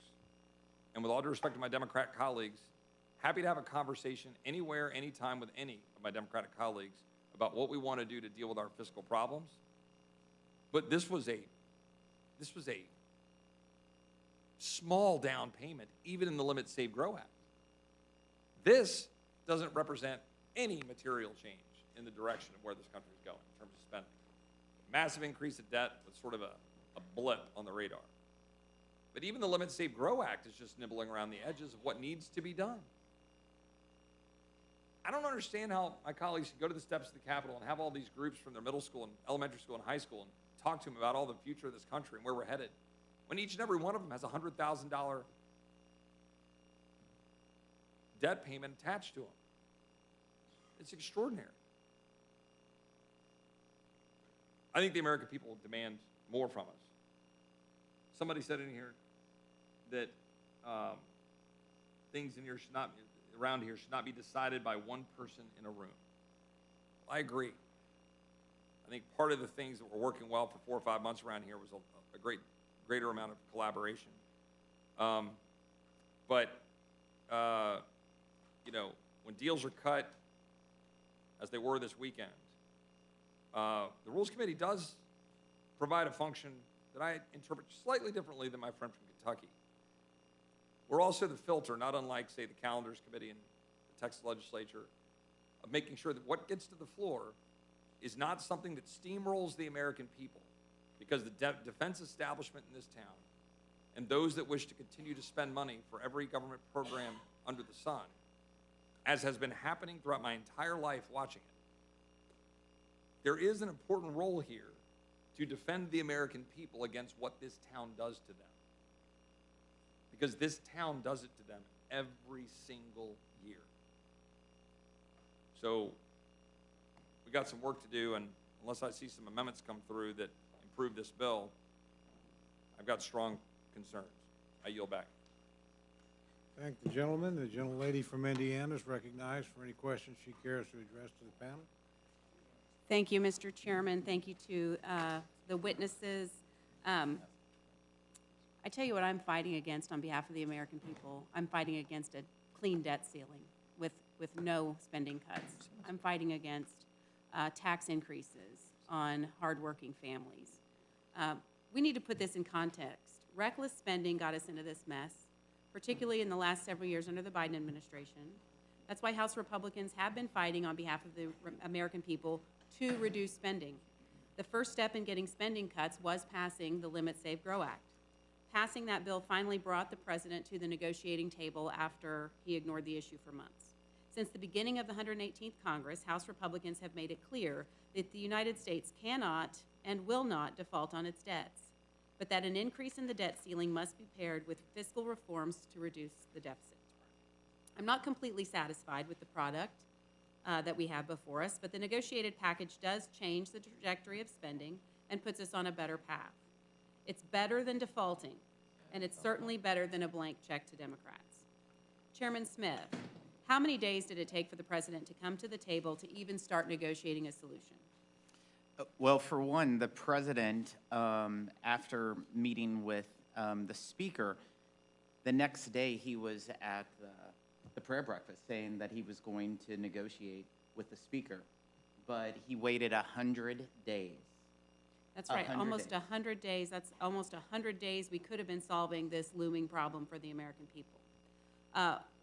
Chairman Smith, what do the majority of Americans want to see accompany an increase in the debt limit? The majority of Americans want to address the reckless spending. They want cuts in spending, and in fact, this does cuts in spending. 60% of Americans say that we should only raise the debt ceiling if spending cuts happen simultaneously, and that's what we're fighting for. Does this bill reduce spending? Yes. Does this bill save taxpayers money? Yes. Does this bill reduce funding for the president's plan to expand the IRS? Yes. Does this bill ensure that able-bodied adults who receive money from welfare programs must meet work requirements? Yes. Does this bill require that student loan payments restart? Yes. Does this bill rescind excessive COVID spending? It sure does. Does this bill prevent the U.S. from defaulting on our debt? Yes. Does this bill increase taxes? No. Does this bill create new government programs? No. Chairman Smith, has Congress ever passed a bill that raises the debt ceiling while creating requirements that reduce both current and future spending? Has Congress ever That increased raises the debt the limit? debt ceiling while creating spending reductions? Yes, we have. What's the consequence of defaulting on our debt? It's never happened, so the consequences could be catastrophic. What is the alternative? We've heard a lot that, today that the Fiscal Responsibility Act isn't the answer. What alternative are we looking at if we don't move forward with this negotiated agreement? A blank check debt limit increase. Thank you.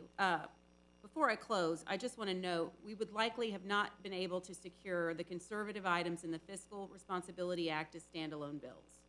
We did pass a bill to reduce funding for the IRS. Chairman Smith, where is that bill now?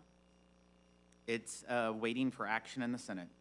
Let's see here. We did rescind COVID funding. Where is that now? It's waiting for action in the Senate. Right. Do you think we could have gotten administrative pay-go as a standalone bill? I believe so. We could have passed administrative pay-go as a standalone bill? Out of the House? Yes. I mean, into law. Into law, I don't think that the Senate would ever have taken it up. So none of these bills. We've got reducing funding for the IRS. That could pass the House. It can't pass the Senate. It won't get signed by the president. Work requirements for TANF and SNAP. Student loan repayments. We've heard from some folks saying that, well, this doesn't address the student loan bailout. Did we do a bill that rescinded funds for the student loan bailout? Yes. What happened to that? It's waiting for action in the Senate. And who controls the Senate? The Democrats. Who controls the White House? The Democrats. So could we have gotten permitting reform through the Senate and to the president? I think if you talk to Senator Manchin, he was promised permitting reform, but apparently, even though he's a Democrat, it's still, they're not following through on their obligations in permitting reform. And in fact, we passed H.R. 1 and H.R. 2. One was a Border Security Act, one was an Energy Act. Where are those bills now? They're still trying to get their members to have any kind of action. Do you think that the Senate would pass budget caps for 6 years? Absolutely not. So all of these things that we got in the Fiscal Responsibility Act are major accomplishments in my view. Let's be clear, as Mr. Massey correctly noted, this debt ceiling bill says to the American people and the rest of the world that we will pay our debts, but we will do so only by putting us on a better fiscal path. This isn't a bill that authorizes new spending. The money has already been spent. We are cutting the spending trajectory and adding some components like work requirements, like permitting reform, for economic growth. The appropriations bills in October is where the future spending or cutting in spending will occur. This bill will force an open process with no omnibus bills at the last second, and it will force spending cuts. This bill isn't perfect, but the Fiscal Responsibility Act achieves the important principles included in Limit, Save, Grow, and fulfills one of House Republicans' key commitments to the American people in tying a reduction in spending to any debt limit increase. You know what? You want to know what's remarkable about that? Republicans don't control the White House. They don't control the Senate. We only control 1/2 of 1/3 of government. We are certainly punching above our weight. For the first time ever, an increase in the debt ceiling is coupled with a reduction in spending year over year. In fact, this new bill will cut spending by $2.1 trillion if the proposed budget caps are left in place for all 6 years, according to the preliminary estimates from the CBO. I came here to fight, and I'm fighting against a clean debt ceiling increase, which is undoubtedly what we will be faced with if we do not support this bill. There's no better deal to be had. The alternative here is a clean debt increase where Democrats can keep on spending unimpeded right off a cliff. And in a clean debt ceiling, we will not only lose what we gained in Limit, Save, Grow, but we'll also lose the historic cuts and savings that we achieved in the Fiscal Responsibility Act. The Democrats wanted a clean debt ceiling. They wanted a tax and spend budget. We've successfully fought back against that in this bill and cut spending. There's a saying in court, if both sides are unhappy with the result, it's probably a balanced agreement. We should take these wins while they're on the table before the left takes them away. That's what House Republicans have delivered for the American people. Thank you, Mr. Chairman. I yield back. Thank you very much. The gentleman from New York is recognized for any questions he cares to pose to the panel. Thank you very much, Mr. Chairman.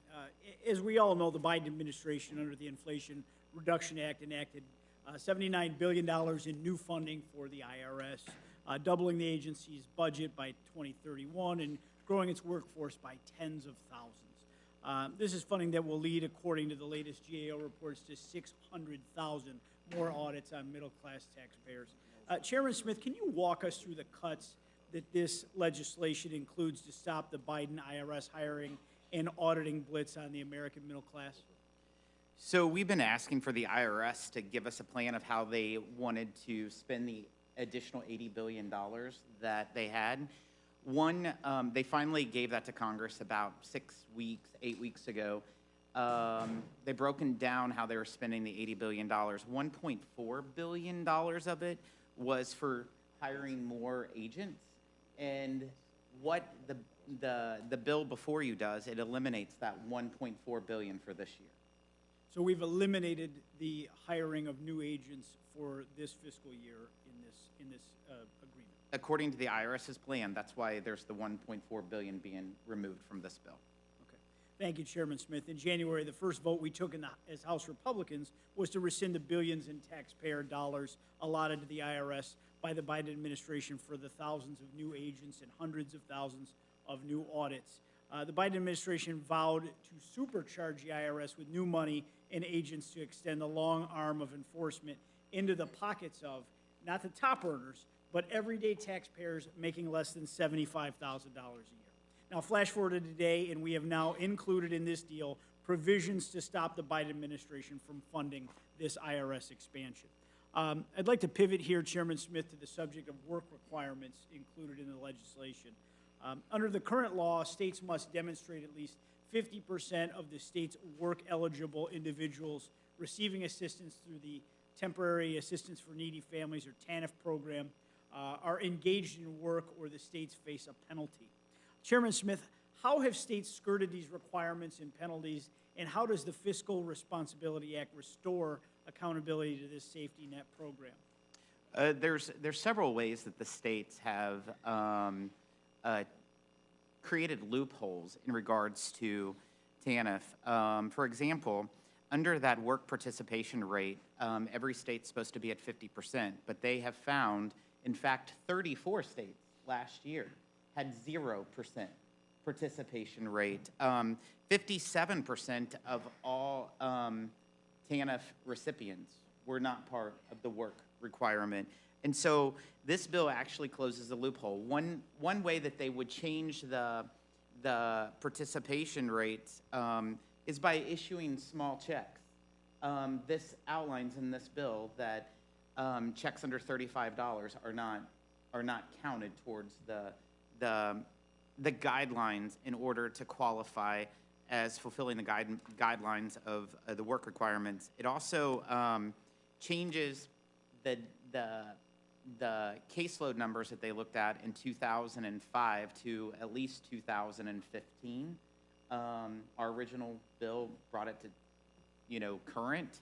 So it does a couple great modifications that actually, it's the most substantial reforms to TANF in over 2 decades. Very good. Thank you. And similarly to the Supplemental Nutrition Assistance Program, or SNAP, how have state waivers pushed by Democratic administrations allowed for states to skirt SNAP requirements? And what does this legislation do to steer SNAP back towards greater accountability as a hand-up rather than a permanent government dependency program?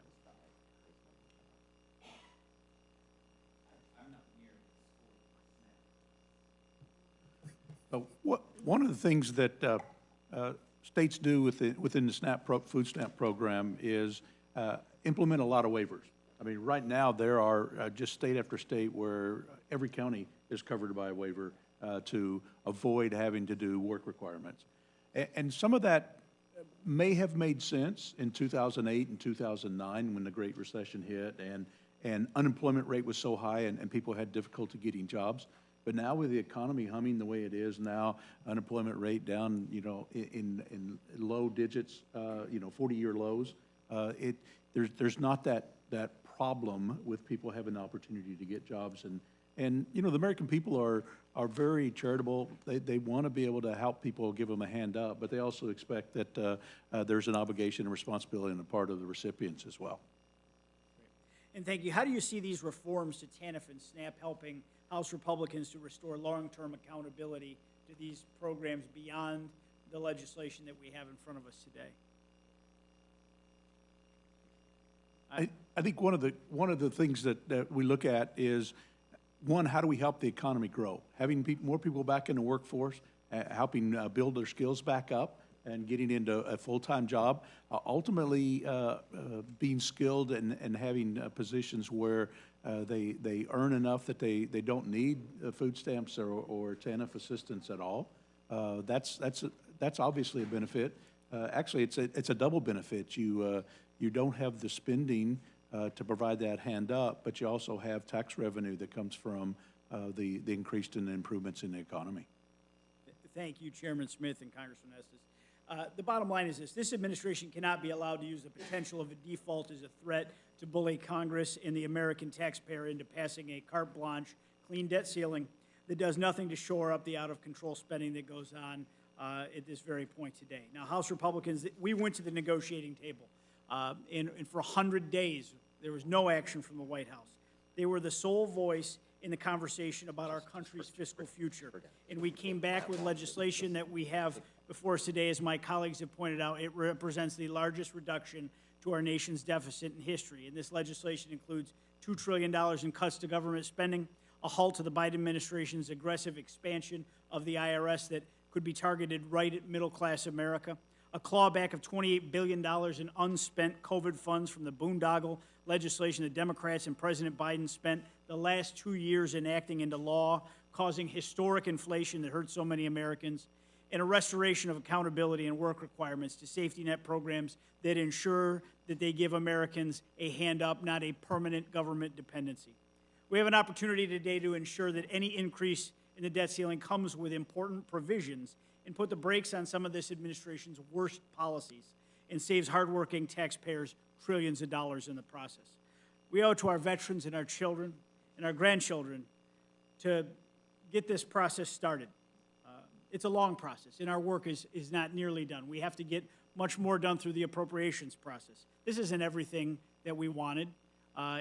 Limit, Save, Grow wasn't everything that many people within the Republican conference wanted, but it was a step in the right direction. And in divided government, you know, this legislation before us provides the next practical step forward. So once again, I appreciate all the work that went into hammering out this critical deal, an important first step that we have before us today, and I yield back. I thank my friend, the gentleman from New York, for his thoughtful questions. I want to thank each member of the panel for your patience and being here, and your staff who have been here behind you all these long hours. But the witnesses are excused again with our thanks for your patience.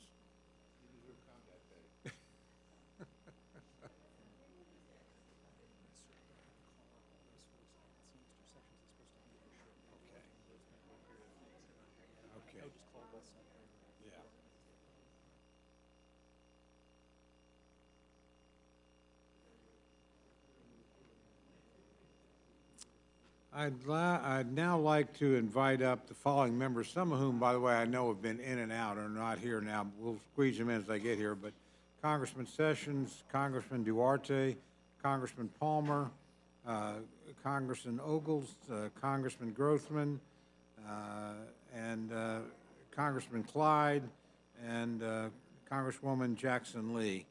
So you all could come up, and if we can't get all of you, just hang back and we'll do another panel.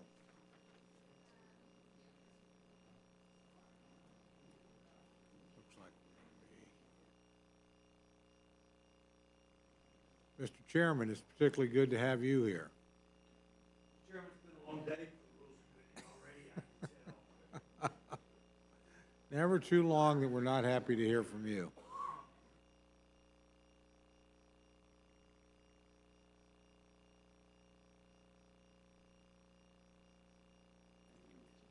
Okay, if we can, we'll just get started on amendment testimony, and we'll just move down the line. So if we could, Ms. Jackson Lee, I'll start with you, and then we'll just go right on down. So the gentlelady from Texas is recognized. Chairman, thank you very much. I come here today acknowledging the parameters that we are in. This is an unusual setting. It's not the usual bill that would be subject to a closed rule. It is the life and death of this nation. Near default will ruin all of the people that we care about. And if I might, any effort to save us from H.R. 1 is a step in the right direction. Many of us are troubled, but I am very grateful on some basic points that I hear my friends consistently talking about, and I will abbreviate my amendments to allow me just to say these few points, consistently talking about the denying of the ability of the Department of Defense to function, the men and women to function after coming from a very emotional Memorial Day that many of us went through. I'm confident that we will have a fighting force, and these are false straw men.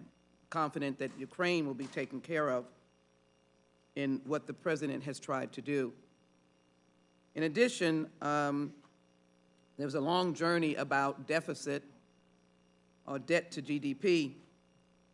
One thing we can guarantee is that the CBO indicate that the deficit will go down. But if you attack only the smallest amount of dollars, non-discretionary dollars, and not the other large pieces, you're not going to see the debt go down as one might expect, but you will see the deficit go down, and that is a combination of all of us working together, including the President's, in essence, holding of the line. I know it's not good to try to tout what one side has gotten and another side has gotten, but I do think it's important to correct misstatements that have been seemingly occurring over and over again. There's nothing wrong with an omnibus or a minibus. If Mr. Massey's concerns can be answered, we will have done our job and got it done so that we don't get a decrease. My final point is for those of us who realize the vulnerable people in this country, to the President and his team, and certainly he had to have agreement, we are being responsible by maintaining the 2023 funding. Some of us feel the pain of that, but it is certainly different from the draconian cuts of H.R. 1. So I open with those points and want to offer, I don't want to give a long message on the detailed aspect of it, but I do want to say to Ms. McGovern, I feel the discomfort in the fact that from the time I've been here, and I was here for a dear friend and the previous president when I first came in, when there was a big call for welfare reform. I come from a constituency of hardworking people where there have been great leaders that have come out of families that were on welfare, and they became great contributors to the nation. I voted against the work requirements that were in at that time in the new welfare reform, and I stand very confidently that that was the right thing to do.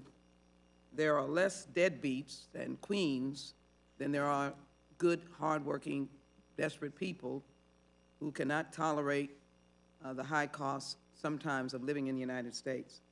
And so I noticed that TANF and SNAP have been touted as we've got them. It's a get-you piece of the legislation. I think what the compromise was, and give some comfort, but I just want us to think about why do we go in that direction to feed people and keep a roof over people's heads, and those people happen to be individuals raising children, caring for a sick loved one, or caring for someone who is in a physical condition and needs care. I hope someday that we will redefine able-bodied, because the language is bad, because it looks like you're talking about the boxing champion of the world, and you're saying that the able-bodied champion boxer is getting welfare. And that is not the case. I don't know where we came up with the ridiculous language of able-bodied.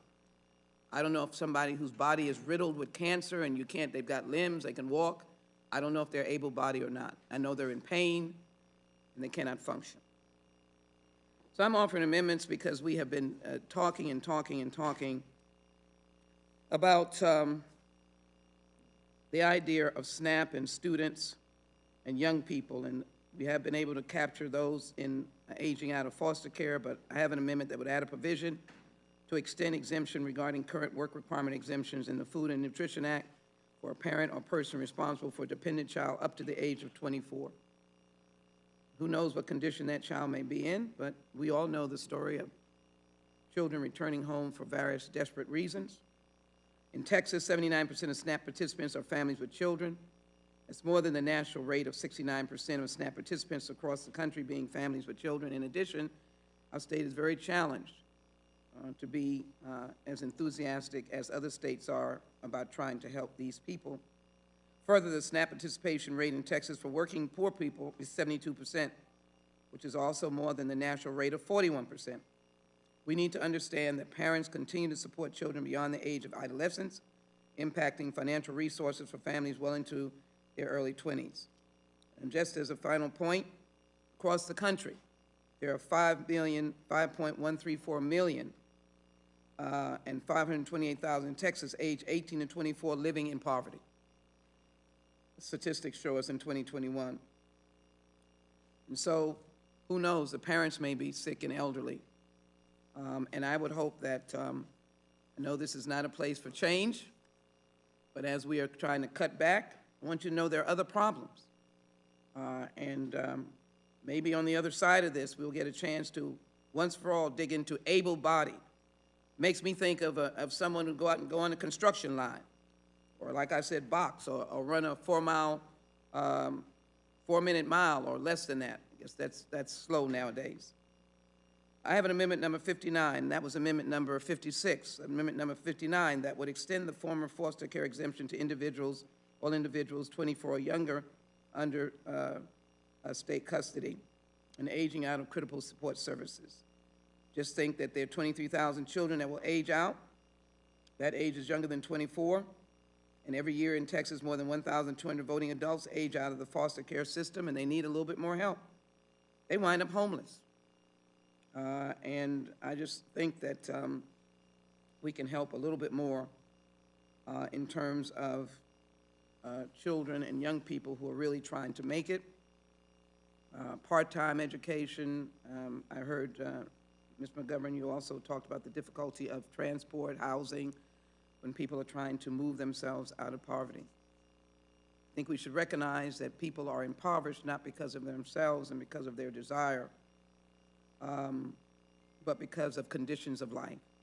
Many youth in the juvenile and criminal justice system are not deemed to be indigent, but also have had contact with the foster care system, have been removed from their homes, even if they have not been formally adjudicated as a foster child.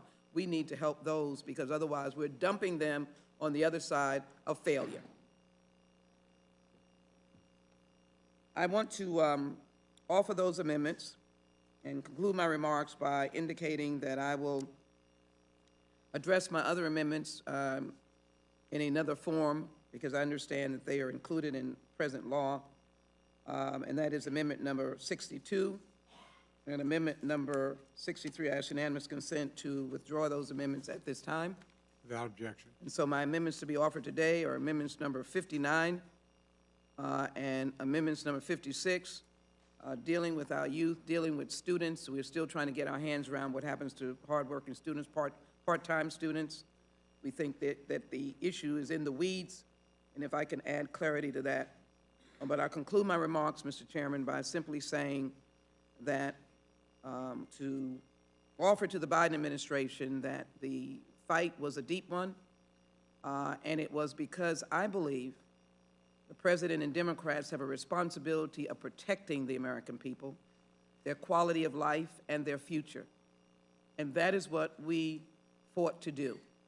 And it should be very clear that this side budget was because, unlike the Democrats' leadership with the past president of raising the debt ceiling 3 times without hostage-taking, this did not happen.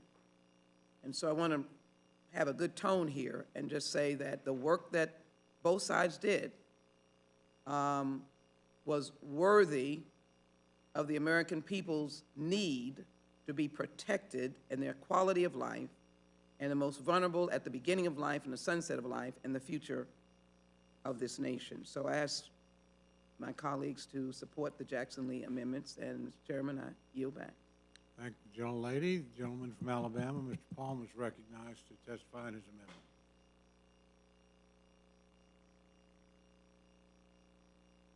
Thank you, Mr. Chairman, and I appreciate the attendance of the committee members here to hear my thoughts on these things. I have 2 amendments. One of them deals with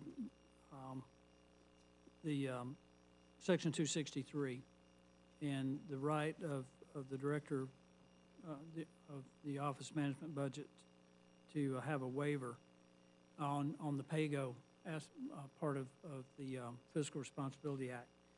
I think what my amendment would do is reinstate judicial review. I think this is important because of a restoration of the separation of powers, particularly when it comes to appropriations. And I think this should apply to Democrat or Republicans. It should apply to a Democrat or Republican administration, that Congress has a responsibility, constitutional responsibility, to appropriate and to exercise oversight over appropriations. And what we have with the bill as is currently written, we basically eliminate the right to judicial review. And so my amendment simply would reinstate that option for Congress as an oversight matter that I think is very important, considering how the powers of the House in particular the powers of Congress and the powers of the House in particular have been diminished over the years in terms of separation of powers and losing our ability to maintain oversight over appropriations. The Second Amendment, okay. You don't want me to start over, though, do you? I know nobody else here wants me to start over. Okay. Okay. I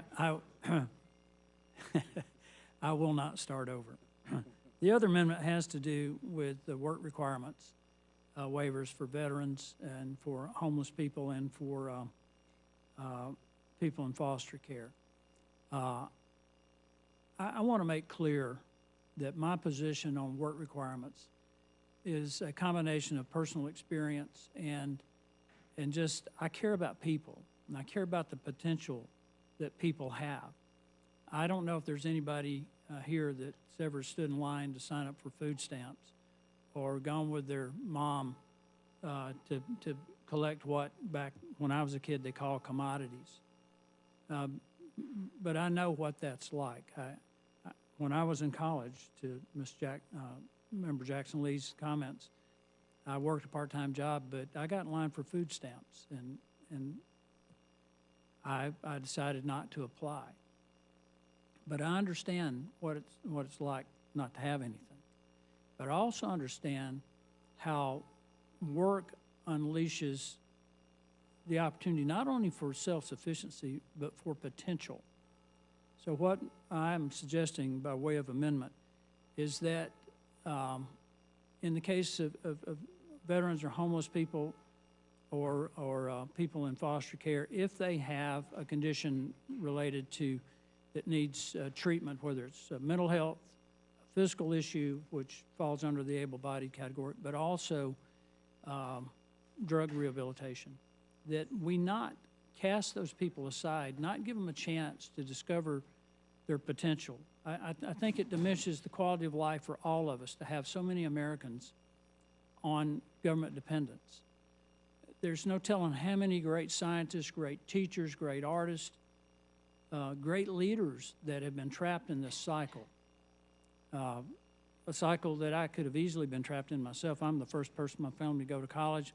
My dad had an 8th grade education. He thought a high school degree was all you needed. But I know what the potential of so many people could be if we unleash that. And so what I would suggest in the way of an amendment, and unfortunately I don't know the amendment number because it just got filed a little while ago, that we allow these people who are in that category of homeless and veteran, who are able-bodied, who are not being treated for other issues, to be under the work requirements. And I'd be happy to take any questions that the committee might have.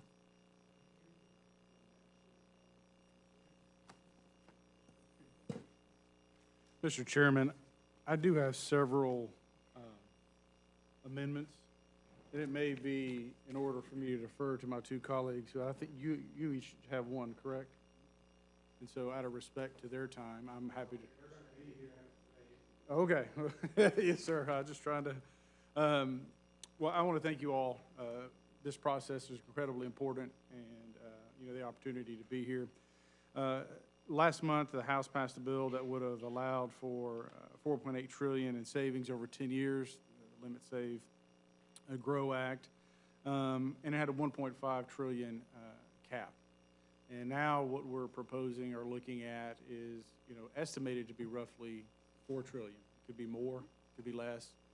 I think we've heard in testimony that a lot of the savings that are being projected under the pay-go provision may actually not be realized. So it looks good on paper, but in reality won't be realized. So my Amendment 62 puts a dollar cap on the current plan of $1.5 trillion. And it goes back to what we passed. You had 217 Republicans vote for that. And so with that, sir, I would submit number 62. 77 is simply an extension. I think there is some dismay within the caucus, really on both sides, I would argue, that we need a little more time. So what this does, it's just a clean increase for 30 days, gives Speaker McCarthy time to get with the White House and the Senate to hash out a deal that I think is more acceptable and palatable, especially for the Republican caucus, my colleagues. And so I would submit number 77 for review, please, sir. 74, similar in that it moves the date up to September 30th, 2024, just before November. And every month we move it up is $1 saved for the American people. And again, one of my biggest concerns I have under our current plan is there's no cap in place. And I know, we have a family, we have 3 kids, go to a small private Christian school. That's a life choice, but we live on a budget. And what we're saying to the American people is that we're going to live on a budget too, not just an arbitrary timeline that has an unlimited dollar amount there, sir. Number 61 is the repeal of the Inflation Reduction Act of 2022. I had a standalone bill, which is the Inflation Reduction Act of 2023. What that does is that claws back the $400 billion in green energy subsidies that have been presented to the American people and is a waste of taxpayer money. Number 64 is a hiring freeze. No new dollars will be used by the Internal Revenue Service to hire additional employees. And again, what that does is, since we did not fully repeal the monies for the new agents, it just puts a freeze in place, prevents them from targeting hardworking Americans and their paychecks. The number 68 is repealing the IRA of 2022, National Environment Policy Act. And again, sir, we're just clawing back some of those dollars, wasted dollars, hardworking dollars, American taxpayer. Number 73 defunds the U.S. Agency for Global Media through 25. This is a woke agency that is getting taxpayer dollars and is literally being weaponized against American citizens. And so it's time we send a message to whether it's entities, organizations, or countries for that matter. If you're going to be a partner of the United States, you need to truly be a partner and not be targeting us behind our backs. And then lastly, sir, number 72 defunds the ATF through fiscal year 25. They've been weaponized like other agencies against the American people. They've been regulating the gun industry by press release and fiat and not going through the proper channels of the congressional approval process. And so with that, sir, I submit those for unanimous consent. Thank you very much. Now my great pleasure to recognize the distinguished former chairman of the committee, our good friend. Good to see you, Mr. Chairman. Chairman Cole, thank you very much, and Ranking Member McGovern, thank you very much for allowing me to join you today. I must confess, I enjoyed watching the first several hours of this with great delight. It kind of reminded me of being in your chairs. Mr. Chairman, before I get started, I wanted you to know that I passed out to you and the Ranking Member and perhaps other members a list of the historical information about revenue that the United States government receives. Please note in 2010, $2.16 trillion. In 22, $4.9 trillion. We have grown the amount of revenue in this country. Mr. Chairman, I want to thank you and each of your members for their attention today. Each of you are distinguished members of this committee, and your service to this Congress is very important. Today, I add an amendment to H.R. 3746, Fiscal Responsibility Act. As the text for this legislation was published over the weekend, I began looking to find what I could and to see what would be said about people who went through the 99-page bill. I was pleased to see that there are many helpful measures that were negotiated between the White House and our young speaker, including in the bill to move our federal government closer to a stable financial footing. I'm pleased that 2 appropriations packages that we passed, the next 2, will be constrained by spending limits, and I'm committed to you today that I will support continuing these limits through the year 2029, the entire process. I was also glad to see NEPA reforms included in this bill, which I hope will contribute to domestic energy production and cut back the amount to which federal agencies interfere and undermine the development of critical infrastructure that fuels this country and saves us from further embarrassment of inflation. With that said, I am far from the first to say this bill could go much further. You've had a number of people say that today. But I would like to quote former Chairman of the Joint Chiefs, Admiral Michael Mullen, who formerly observed in 2010, the most significant threat to our national security is our debt. I'm pleased that this bill maintains defense spending while making necessary cuts to non-defense spending. However, our national security is not measured solely by what Congress appropriates to our defense efforts. It's really the overall spending that would be the problem. My amendment that I'm here to speak of today, Mr. Chairman and Ranking Member and Committee, would add to the overall spending reductions in this bill and provide accountability for the Internal Revenue Service.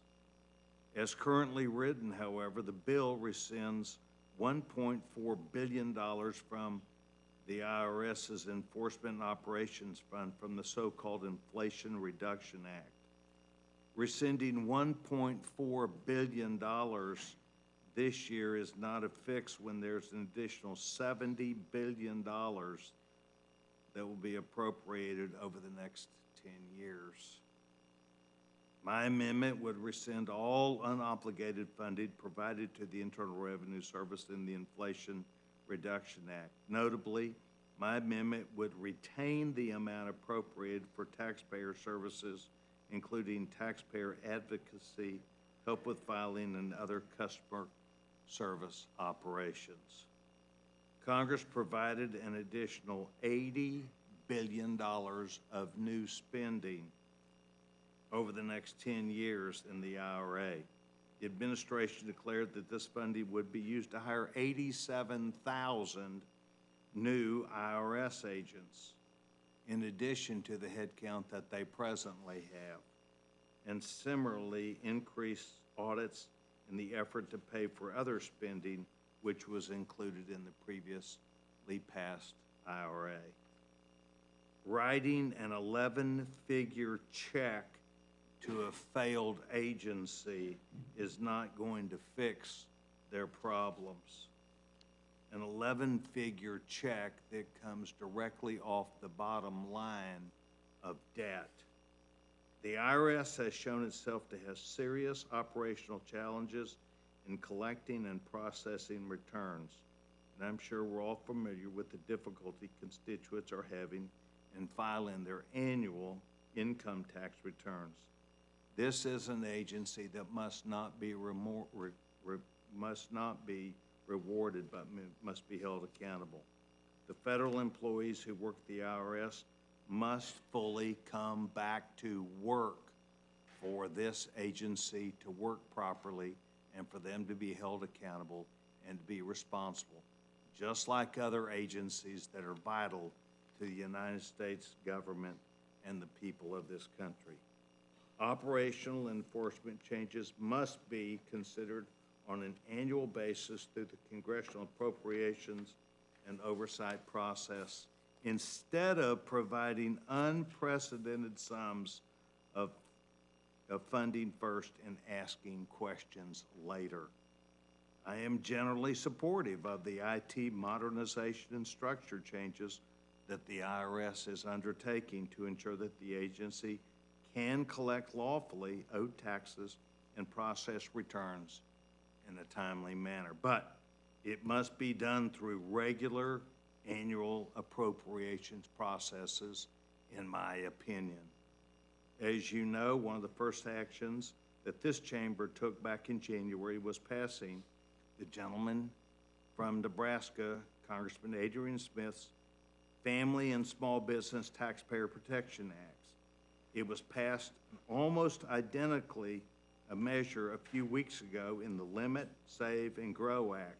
I believe that the full rescission of these IRS funds is fiscally responsible to take as an action by Congress in this raising the debt limit.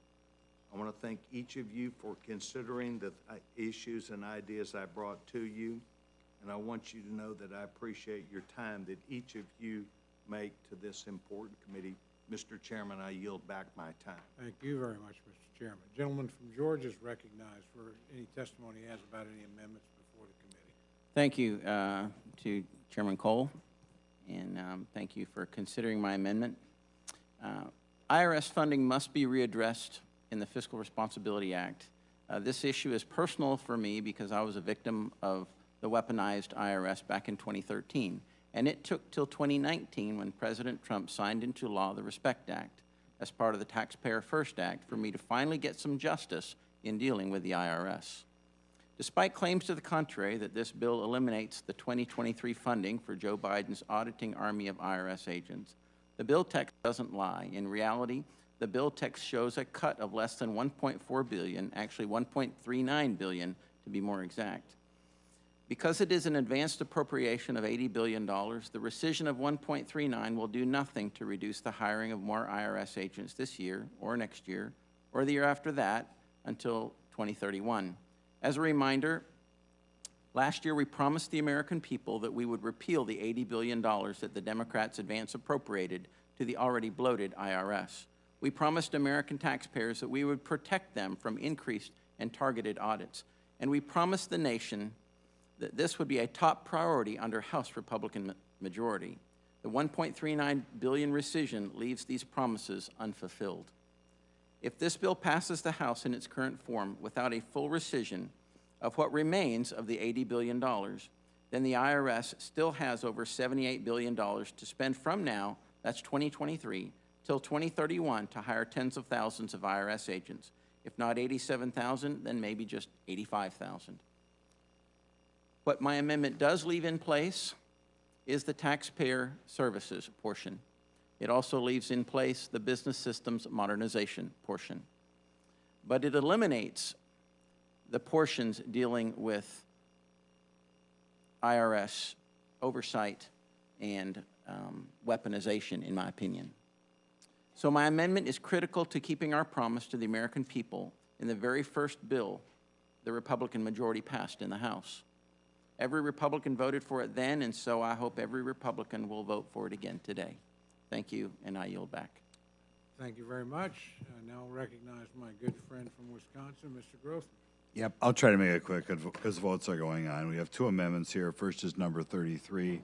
President Biden has proposed equity action teams to kind of monitor every government agency.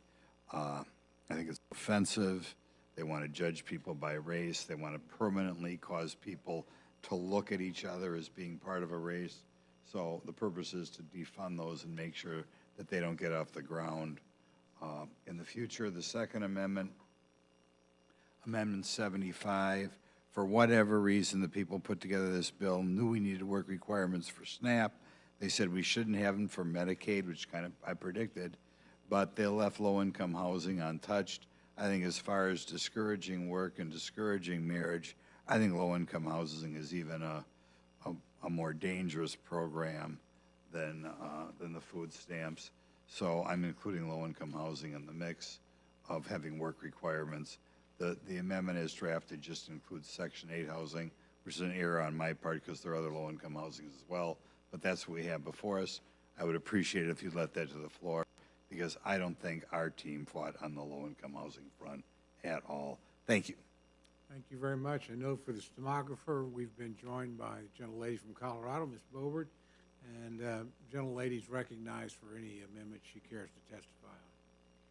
Thank you, Mr. Chairman. I filed 7 amendments to the so-called Fiscal Responsibility Act. These amendments rightfully place the conservative policies we voted for in the Limit, Save, Grow Act into this current bill. Last month, House Republicans did our job while the Senate sat idly by and Joe Biden continued to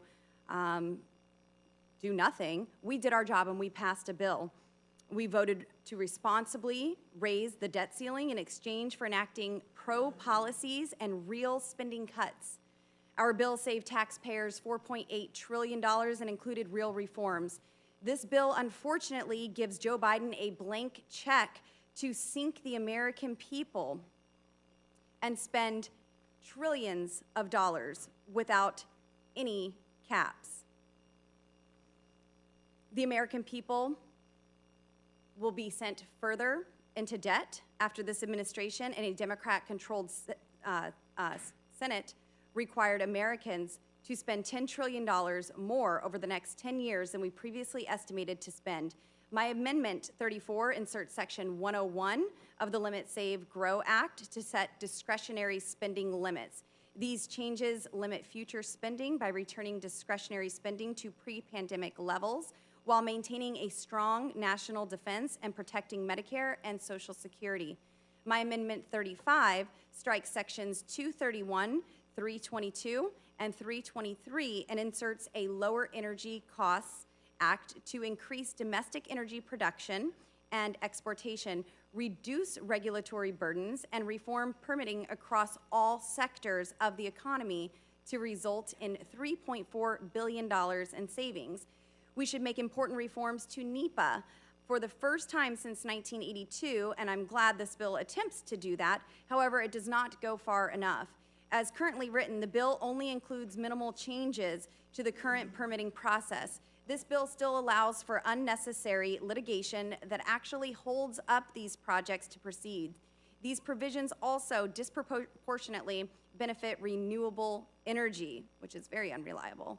H.R. 1 includes the permitting reform America needs in addition to reducing gas prices by providing certainty for responsible energy production and preventing baseless litigation.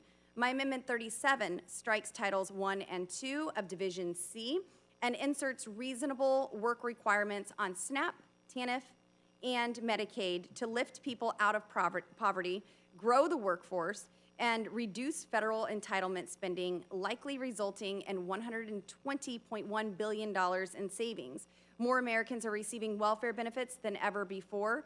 During COVID, Congress expanded welfare, and this administration campaigned on going even further by creating new entitlement programs. There are still nearly $10 million unfulfilled in job openings across the country. This is almost 2 jobs for every unemployed person. This labor shortage continues to affect everything from small businesses to large-scale construction and manufacturing projects. And I don't see a clock. Do I have a time limit here? Yeah. Okay, I don't see a clock. No? Okay. I was going to skip ahead. There's a vote on the floor now. My Amendment 38 inserts the REINS Act to require congressional approval of any federal regulation that has an economic effect of at least $100 million, spurring economic growth and reducing the burden on small businesses and families. The GOP majority has been empowered to hold the Biden administration accountable and demand transparency by revealing just how much Biden's executive orders are costing American families and small businesses. And unfortunately, in the current bill that we are currently debating, the administrative pay-go allows the director of OMB to suspend any of these regulations at any time. It's kind of like the fox guarding the hen house here. It is far past time to take our Article I authority back from the executive branch and stop spending money we don't have. A argument my husband and I often had over the years. My Amendment 39 inserts Section 201 of Limit, Save, Grow to rescind unobligated COVID funds to result in $29.5 billion in immediate savings. COVID is over, simply put. We need to stop paying for these unnecessary programs. My Amendment 42 inserts Division B, Title III of the Limit, Save, Grow Act to repeal federal spending on the Green New Deal tax credits, resulting in $569.5 billion in savings. My Amendment 43 requires any future pauses on student loan repayment to be approved by Congress. This ensures the executive branch can never again abuse their authority. All of my amendments strengthen this bill to make good on the promises we made to the American people, and I urge the committee to make my amendments in order, and I thank you so much for your time. I yield. Thank you. Are there any questions on the Democratic side? No. Are there any questions on the Republican side? I want to thank all of our witnesses for Thank you, Mr. appearing Chairman. before us today, and we appreciate it. Chairman, The co- I didn't at the beginning say thank you all for the time given. You're very kind. Thank the gentlelady. Are there any other questions? Well, for the panel, we've done that. Is there anyone else seeking to testify on H.R. 3746? Oh, I think I got another one. Seeing none, hearing none, this closes the hearing portion. Without objection, the committee stands in recess, subject to call of the chair.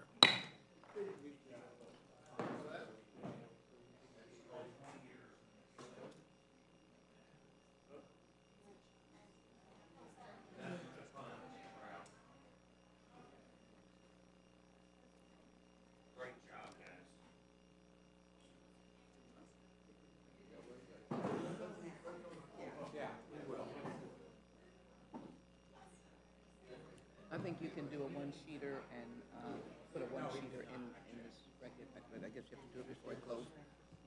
One about the extent, what it covers. I mean, I tried, remember you sent the text back? Yeah, no, it's in the statement. I was just saying for your comments. Okay. Just to clarify. Well, if it's in the statement, I'm getting ready to put it in. Yeah, no, it's in here.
Mr. Chairman, I move the committee grant H.R. 3746, the Fiscal Responsibility Act of 2023, a closed rule. The rule waives all points of order against consideration of the bill. The rule provides that the amendment printed in the Rules Committee report shall be considered as adopted. The rule provides that the bill as amended shall be considered as read. The rule waives all points of order against provisions in the bill as amended. The rule provides 1 hour of general debate equally divided and controlled by the chair and ranking minority member of the Committee on Ways and Means or their respective designees. Finally, the rule provides one motion to recommit. Thank you very much. You've now heard the motion. Is there any discussion or amendment to the rule? I'm not sure it'll be helpful. So no. All right, hearing no requests for further amendments, the questions on the motion to report, all those in favor signify by saying aye. Aye. All those opposed say no. No. The opinion of the chair, the ayes have it. As for roll call, Mr. Chairman? Roll call has been requested. The clerk will call the roll. Mr. Burgess. Mr. Burgess, aye. Mr. Rushenthaler. Mr. Rushenthaler, aye. Mrs. Fishbach. Mrs. Fishbach, aye. Mr. Massey. Aye. Mr. Massey, aye. Mr. Norman. Mr. Norman, no. Mr. Roy. Mr. Roy, no. Mrs. Houchin. Mrs. Houchin, aye. Mr. Langworthy. Mr. Langworthy, aye. Mr. McGovern. No. Mr. McGovern, no. Ms. Scanlon. No. Ms. Scanlon, no. Mr. Neguse. No. Mr. Neguse, no. Ms. Ledger Fernandez. No. Ms. Ledger Fernandez, no. Mr. Chairman. 6 to 6, what should I do? Aye. Mr. Chairman, aye. Clerk will report the tally. 7 yeas, 6 nays. Motion is agreed to. With that, Who's carrying it for you? I will be carrying it for us. And you're so lucky, I will be carrying it for the Democrats. It's been my lucky day, Mr. Ranking Member. So, again, I'll let him speak. Okay. Without objection, the committee's adjourned.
Mr. Chairman, I move the committee grant H.R. 3746, the Fiscal Responsibility Act of 2023, a closed rule.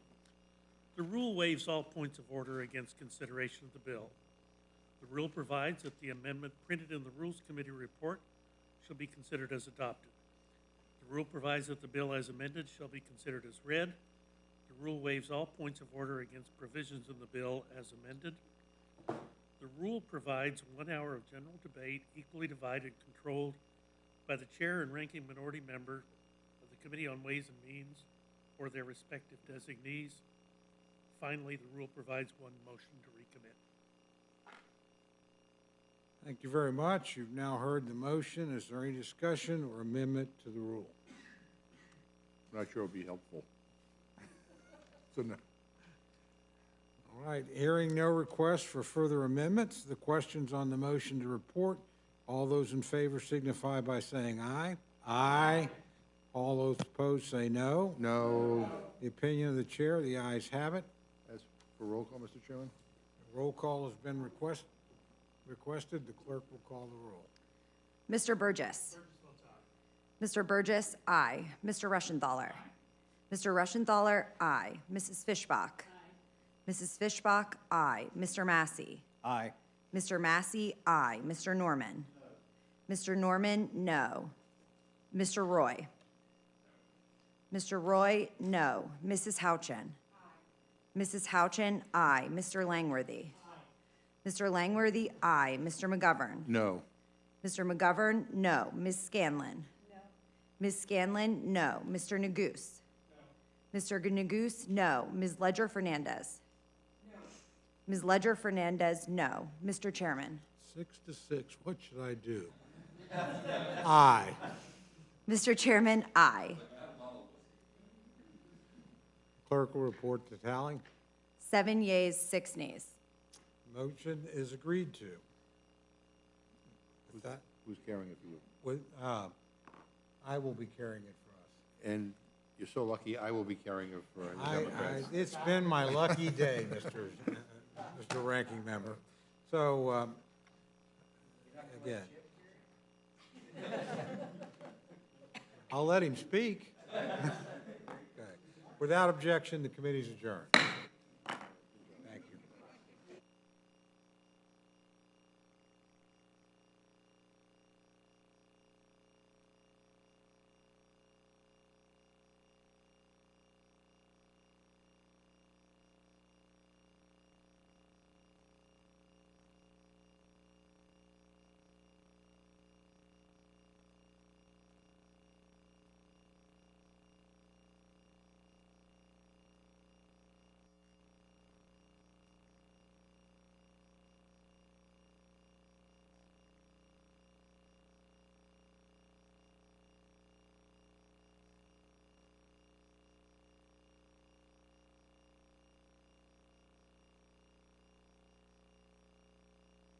Mr. Chairman, I move the committee grant H.R. 3746, the Fiscal Responsibility Act of 2023, a closed rule. The rule waives all points of order against consideration of the bill. The rule provides that the amendment printed in the Rules Committee report shall be considered as adopted. The rule provides that the bill as amended shall be considered as read. The rule waives all points of order against provisions in the bill as amended. The rule provides 1 hour of general debate equally divided and controlled by the chair and ranking minority member of the Committee on Ways and Means or their respective designees. Finally, the rule provides one motion to recommit. Thank you very much. You've now heard the motion. Is there any discussion or amendment to the rule? I'm not sure it'll be helpful. So no.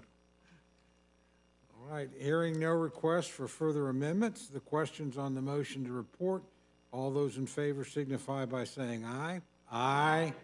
All those opposed say no. No. The opinion of the chair, the ayes have it.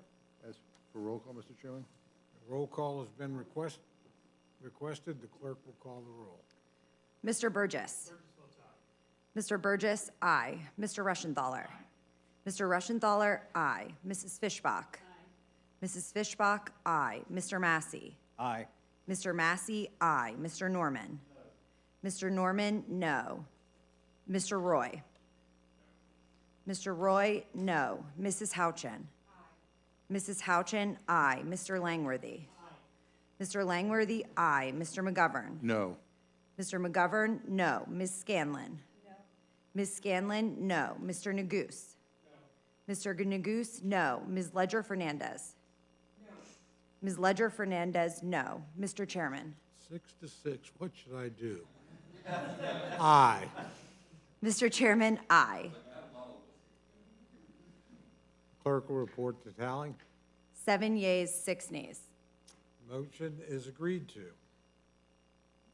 With that, Who's carrying it for you? with, I will be carrying it for us. And you're so lucky, I will be carrying it for the Democrats. It's been my lucky day, Mr. Ranking Member. So, again.